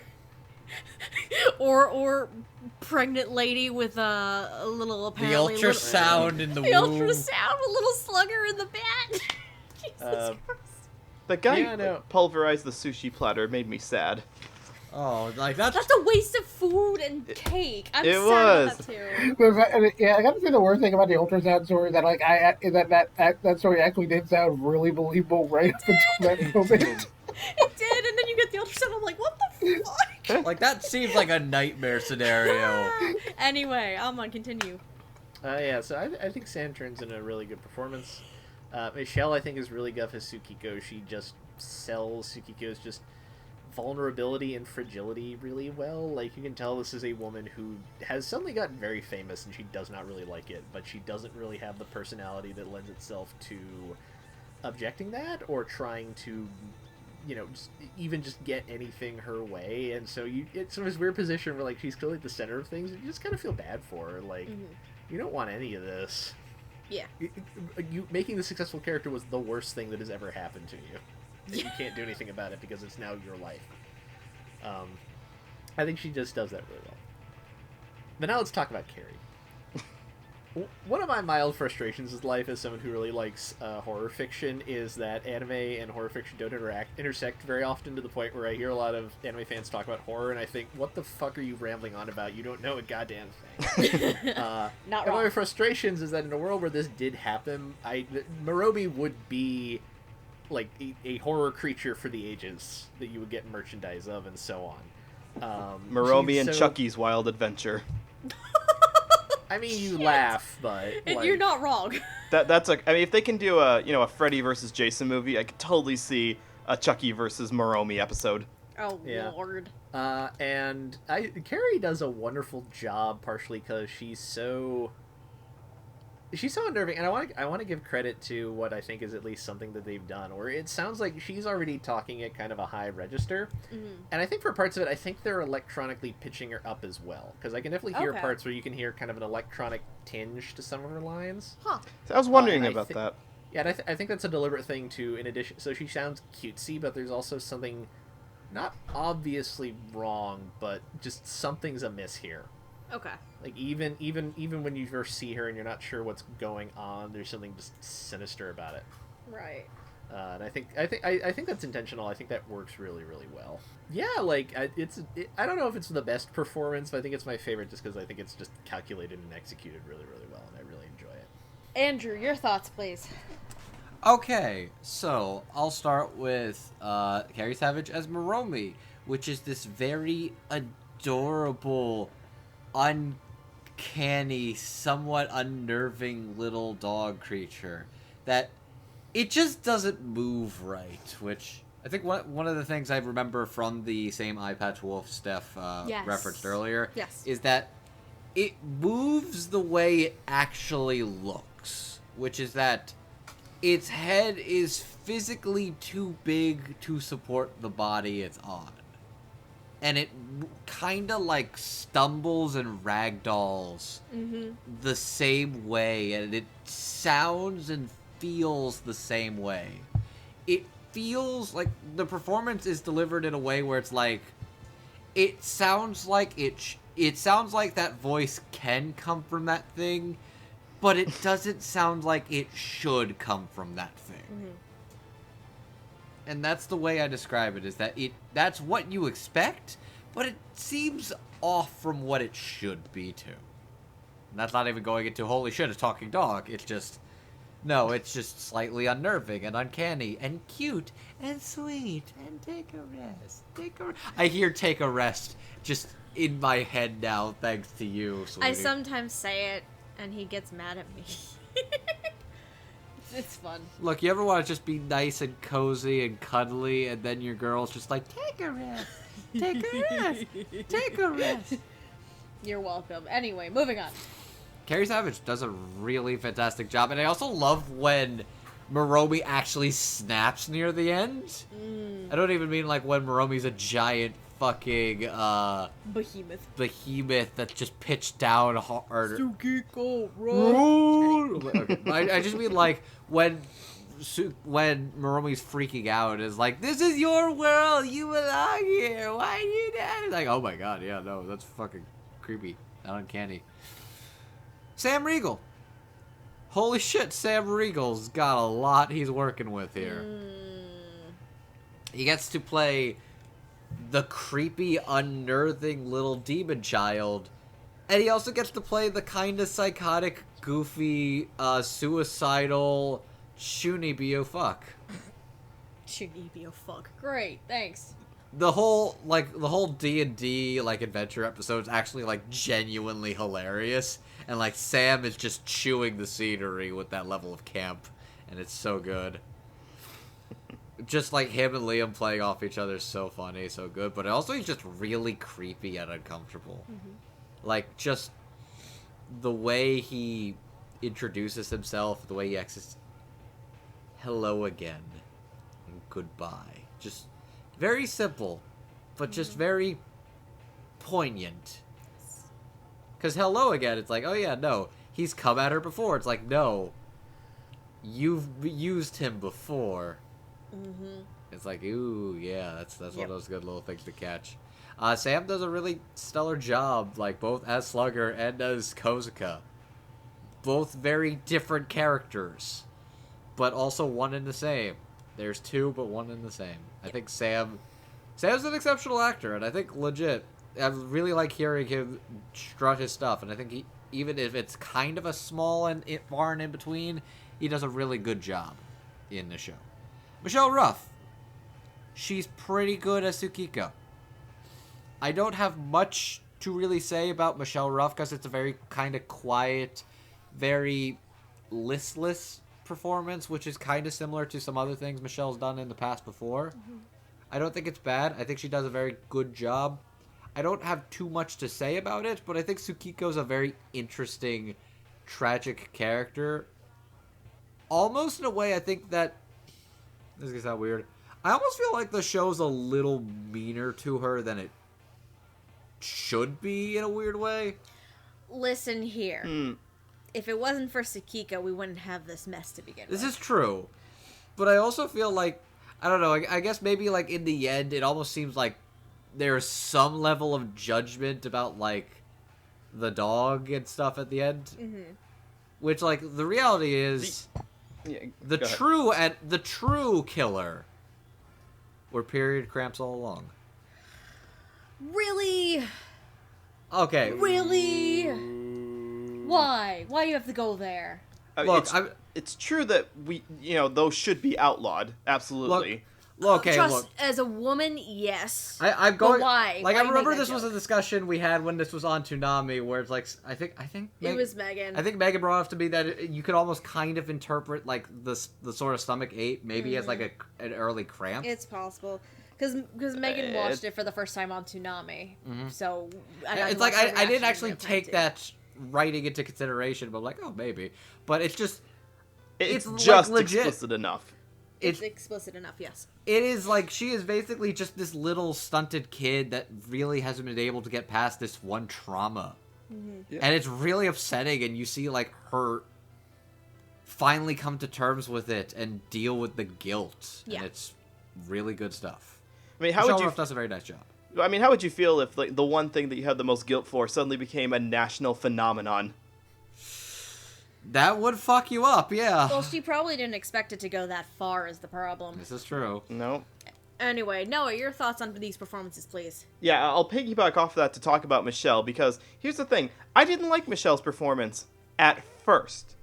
Okay. Okay, because... I can understand that. Okay, well, I don't know if you know why, but the reason why is because I found her delivery a little flat at first. Like, you had this first episode where she's she's obviously being swept up in the fame of creating a character that's becoming the new Pokemon of Japan, and she doesn't know how to build on the success of that. But as you get more into the show, and you find out that she's not as innocent as she first appears. Like, I thought the flatness was Michelle not conveying enough of the, like, wholesomeness and the sweetness of this character that is clearly just a precious little cinnamon roll who did absolutely nothing wrong. But as you learn more about the character and you find out, she's got a bit of a more deceitful side to her. She broke her frickin' leg to get out of something that she couldn't get past. She got out of work for that shit. She Most did. college students wish they could do that. They do, and I mean, most of us, maybe some, but most of us didn't do that. We sucked it up, and we failed that psychology test just like anyone else did. Not wrong. I did well in psychology. My point is that most people, and I argue this is the show's thesis, is that you should confront the things that are causing you anxiety, even if it's not good for you at first. You gotta face them. So, yeah, Michelle's performance I thought was flat at first, but again, I feel like she was already trying to convey that she's hiding some deeper, darker part of herself. In this case being she's not being totally truthful, and, she's lying to the police. That's gonna mess you up a little bit, trying to hide that secret for however long she can keep it going, and that's why she collapses in episode 6, because the lie is not holding together anymore. Mm-hmm. And but yeah, I think that I like that she uses kind of her lower register here, kind of closer to her Yuki Nagato pitch, but for someone who's obviously like a more shy, subdued person. So yeah, on that end, she did good.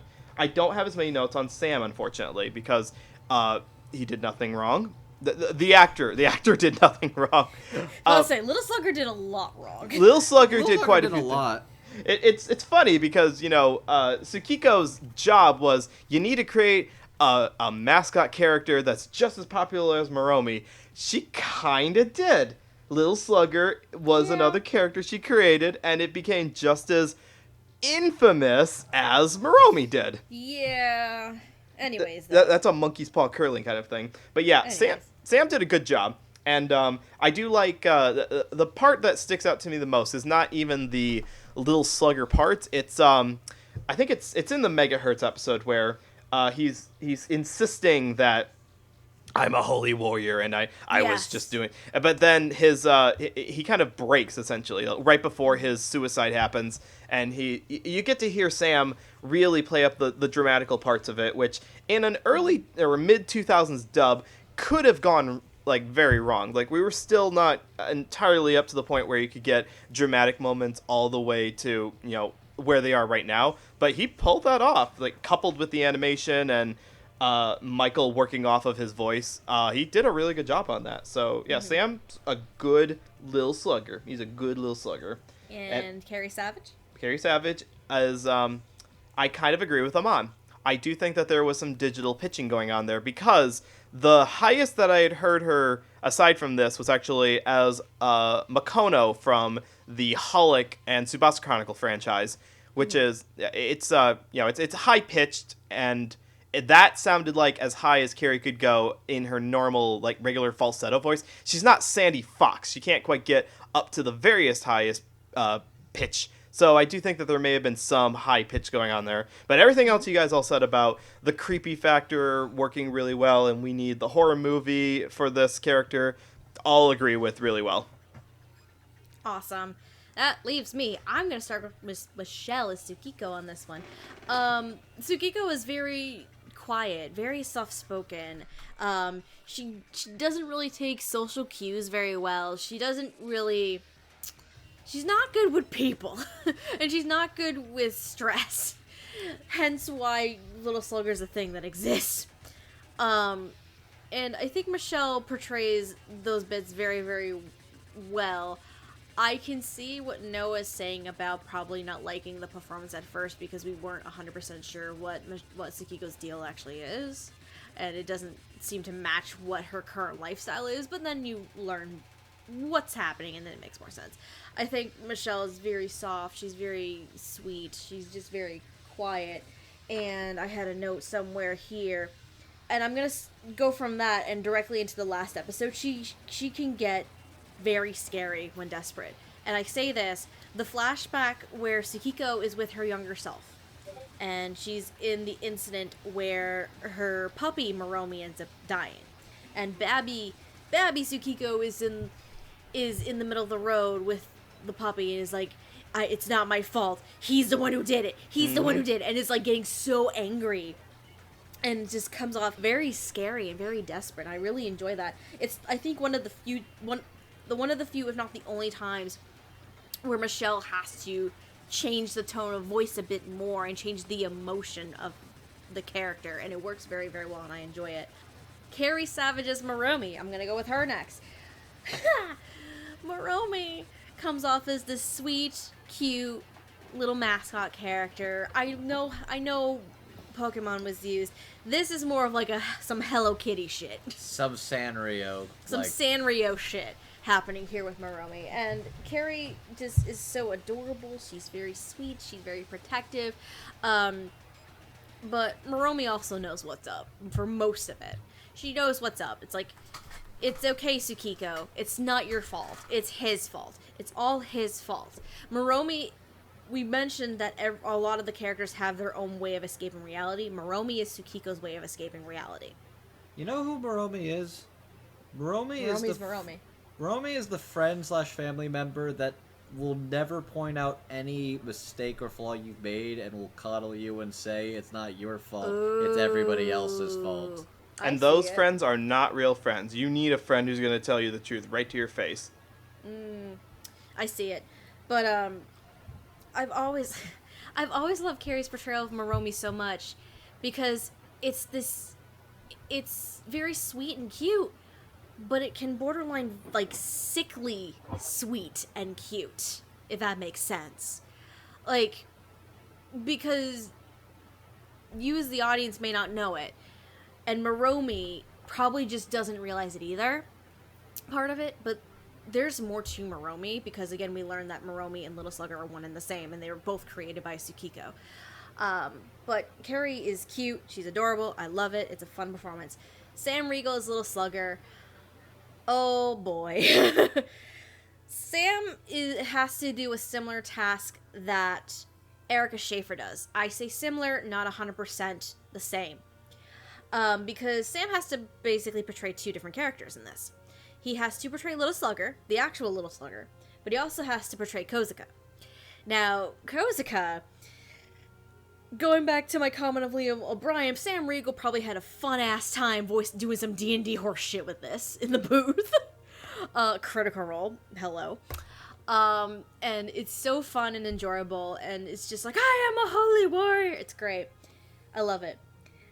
But I really don't want to discount the portrayal he has of Little Slugger.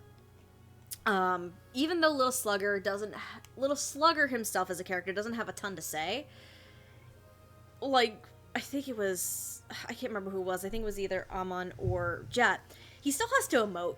He still has to react.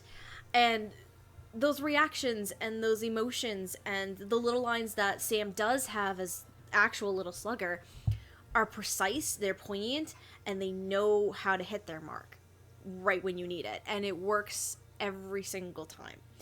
And 14-year-old Stephanie got nightmares from this bastard. Alright? Like, if 14-year-old Stephanie got fucking nightmares from a performance like this, I'm gonna say kudos to Sam Riegel. Because it's very unsettling and it's poignant and it works very, very well. All in all, Sam Riegel's performance is very intense and very unsettling, and I just absolutely love it. There's just so much to sink your teeth into with that performance. But all three of his performances are a lot of fun. We need to wrap this shit up. We're gonna move to final thoughts, boys. Woo. Let's start with Jet. Give me your final thoughts on the English dub of Paranoia Agent. Okay, yeah, this is a really good dub. This is a really good show. I am very tired. Go watch it. Short, sweet, to the point. I respect that. I respect that. Amon, your final thoughts, please. This is a modern classic, and deservedly so. It's extremely good. It's great that it's back in print. Yeah, go see this as soon as you can. Andrew. I'm definitely glad that I've watched this show for the first time 3 different times. This is a... I see why Satoshi Kon is considered a goddamn classic. Classic. Is considered a Master? master of his craft, yes, thank you. There you go. I'm also tired as well. I see why he's considered a master of his craft. They're legitimately... He is a style of his own. You can really tell that there's nobody, or there was nobody quite like him. May he rest in peace. I'm glad that his catalog, after being missing for legal reasons for like a good part of a decade, is finally pretty much almost all in its entirety legally available. Like, his entire catalog is legally available. Really? There's just one left, and it's Memories, and that's already been rescued. That's been rescued and set to be released by Discotech. Yes. So, yeah. This is not a perfect dub. It's definitely got some quirks. It's shown some things of its age, but it's also, as somebody who's watched it for the first time, still pretty much holds up like 90-95% of the way. This is a really fucking crazy show. There's new things to appreciate about it on each watch. It's dark, it's unsettling, it's uncomfortable, but if you really like thought-provoking, like, artsy shit, go watch it. Okay. Noah. This is a piece of shit, and I don't know why anybody likes it. I really don't think... Oh, wait, hold on. Oh, those are my notes on Icon. No, I'm sorry. I'm about to say, Noah, you're really gonna spend 3.5 hours praising a show and then saying it's awful. To my face. Well, you can't kill me yet. I mean, we're not even in the same state. Watch me. Noah, I still have the Blue's Clues badge. Watch me, Noah. I threw candy all the way over to fucking Michigan for you. I will manage this somehow. Give me your final thoughts, sir. Okay, so, yeah, this is a show that I think a lot more people would find a lot of enjoyment out of, and the dub holds up. It does to modern sensibilities, to people who have a threshold that they expect and they can't listen to older material because it takes them out of the experience. I don't think that would be a problem for this. And even though the show is bogged down by those middle episodes where Kon was clearly throwing in story ideas that you liked, but he couldn't quite tie into the main conflict, it still holds up pretty well. And I think it gave us a lot to think about. So anyone out there who is suffering from anxieties or paranoia of their own, seek out help. Okay, don't give in to the madness. Seek out friends and seek help. Professional help. Get medical help. Just join a Discord of people who have your best interest in hearts. Okay, just do that at the very least.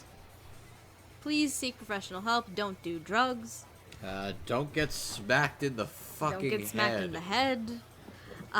Anyway. Don't join a suicide cult either. Don't join a suicide cult. Please legitimately do not join a suicide cult. No. Okay, look, on the new Toonami broadcast, they actually had to put a suicide hotline warning before they played the episode. Yeah. Really? Oh yeah, they did. And well, good for them. I wanted to grab the biography for a second, but I can remember this offhand. So in the British DVD release of it, they would not release Paranoia Agent unless that scene in the forest with the 3 nooses was cut. On television, right? Nope, on the DVD really? in England. DVD too, okay. Nope, just DVD. Are we never aired it. Are we in agreement that the 3 of them died like near the beginning of the episode with Yes. the fumes? They died in the building. Okay, I'm 100% convinced they died in the building. Anyway. You didn't believe me at first. I didn't believe you at first, but anyway, I digress. That was my first viewing. I caught that. You are a good film student, Andrew. We need to finish this shit. God damn it. I need to go with my final thoughts. So, I've been wanting to cover the show for fucking years. I've been wanting this show rescued for over 15 fucking years. I am so happy it got rescued.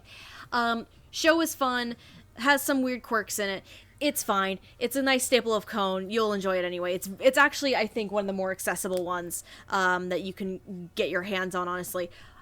Is the dub 100% perfect? Absolutely not. There are some flaws. There's a couple maybe like little writing quirks. There are a couple of background minor roles that are a little bit janky, a couple of pronunciations that are a little janky, but it still is able to convey the unsettling nature of this society that Kon is picturing and giving and portraying to the world at large.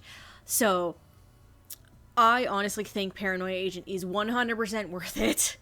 Please, please, please go watch it. Go watch it. Watch anything. Watch all of Kone's stuff, because at this point, outside of Memories not being re-released quite yet, everything is accessible. So please, please do yourself a favor and watch something related to Kone. But Paranoia Agent is very much a fun one you can really sink your teeth into. And like we were saying, you can discover new little bits on rewatches all the time. Like I keep discovering things on rewatches all the time. But please go watch it. The dub is solid, not perfect, but it is very solid, above average, great. If you are interested in watching Paranoia Agent, I have the wonderful pleasure of telling you you are able to do so through Funimation. It was rescued earlier this year, I believe February 2020. Was the official announcement of when it was rescued. It is currently streaming on Funimation. It is not streaming anywhere else as of recording this. I double-checked Hulu to be safe, and it was not listed. Holy fuck, that was this year? That was this year. That was the only good thing to come out of February 2020, by the way. You right. As for home video, because there is a home video release in the very near future. So, the home video release officially is going to be on December 15th. There is a standard edition set. There's also a steelbook edition set, to which Funimation currently also has a limited deal on their site. If you buy the steelbook version, you can get a Maromi pillow plush kind of thing, which thank you for doing that. My dreams are coming true. However, I will also say that it is actually the steelbook version of Paranoia Agent is available now if you go through Best Buy. So you can actually purchase Paranoia Agent for home video right now, but only through Best Buy. But officially the street date otherwise than that is going to be December 15th. As for us, I'm going to try and bust through this shit. Holy cow. Take a sip. Yes, I'm going to need this. Okay. If you're interested in anything that we at Dub Talk do, if you are watching the video on YouTube, the easiest way to do that, of course, is to subscribe. You can also listen to us on the go through Podbean, Spotify, and Apple Podcasts. Please follow us there and show your support on the audio platforms, because we would love that support as well, not just on YouTube. You can follow us on our social medias. We have Twitter. We have we have Twitter and we have Twitch. Instagram and Tumblr are basically dead. If you want to support us in a different form or fashion, we do have two links in the description. One for our Ko-fi account for one-time donations. A second for our Patreon account if you want to support us in a larger fashion. To which, of course, we have to thank our patrons real quick. Our $5 patrons, B. Morris, Michelle Travis, Miraculous Corazon, Victor Mayo Borda, and our $10 patrons, Carly Lestical, Crimson Echidna, Jacob Wilson, J2 aka Jared, Julia W, Marissa Lenti, Nico Robin but with Yowie Hands, and Otaku Anthony. As for anything the rest of us goobers do, where do I fucking start? Holy shit, my name is Stephanie. I am also sometimes known as Lilac. You can follow me on Twitter at Lilac Anime Review, with review being spelled R-E-V-U-E. I also have a blog, lifeandtimesotaku.wordpress.com. As for Andrew, since he's sitting next to me, he is on Twitter at Mangaman9000. Sometimes he's also known as Classy Spartan. He also is on another podcast ONA, which leads me to Jet. You can follow Jet on Twitter at Divine Nega. He also is on podcast ONA with Andrew, and you have a blog as well, animationinfinity.com, correct? Yep. Thank you. As for Noah, you can follow him on Twitter at Noah Clue. He also has a YouTube channel, Journey Traveler, where he likes to sometimes do videos on various animations around the world. As for Amon, you can follow him on Twitter at AmonDuel with AmonDuel US, with Duel having 2 U's in it.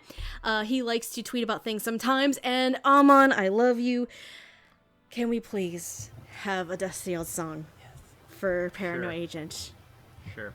I had something else in mind originally, but then something happened earlier this week, which is I bought a book, which I also finished, called This Isn't Happening by the music critic Stephen Hayden, and it is all about the making of Radiohead's Kid A. And much like Paranoia Agent, Kid A was a piece of media that kind of predicted how garbage the future was going to be. Yep. Because I feel like part of the point of Paranoia Agent, unfortunately, is like, hey, you know all the shit that caused Little Slugger? None of that went away. That all just persisted. Yeah. It evolved. It's that moment in episode 1 where you see people shit-talking Tsukiko on the internet, and it's like, wow, literally nothing has changed in 15 years. God, no wonder the world's such a hellscape. You're not wrong. And Kid A does kind of... So he describes in the book, listening to Kid A sounds like Twitter makes you feel in 2020. Ooh, yeah. True. Like, one difference there is that Kid A makes me feel bad in a good way, and Twitter just makes me wonder why I'm still on Twitter. But I'd recommend you listen to Kid A, and if you want a song, there's no better introduction to Kid A than just the opener, Everything in the Right Place. So go listen to that. Beautiful. Oh, Lord. Thank you, boys, for sticking with me for almost 4 fucking hours. I love you bastards. And thank you for allowing me to be on this literal dream episode of yours. Oh my god. I'm so happy. I'm so happy this happened. Now someone please rescue Monster, and then that'll be another fucking crazy-ass moment in of itself. That one would be a fucking behemoth, because that's 70-plus episodes, but I digress. You think Lil Saga works for anime licenses? I don't know where you're going with this, and I don't think I want to right now. I don't know. I'm trying to think. Can Lil Slugger attack corporations? What do you think? Well, corporations are people, so I guess he could. I'm just gonna stop you right there. I'm very tired. I'm gonna stop y'all right there. I think it's time we need to end this fucking craziness. Thank you all for watching. We love you bastards. We love you so much. Thank you. Have a good night. And otaku on, my friends. Aloha. Otaku on, good night. Rewatch from the start to find all the missing clues that you didn't see the first time around. Good night. Rock on Boston, rock on Chicago. Don't hire prostitutes. Don't do drugs, kids. And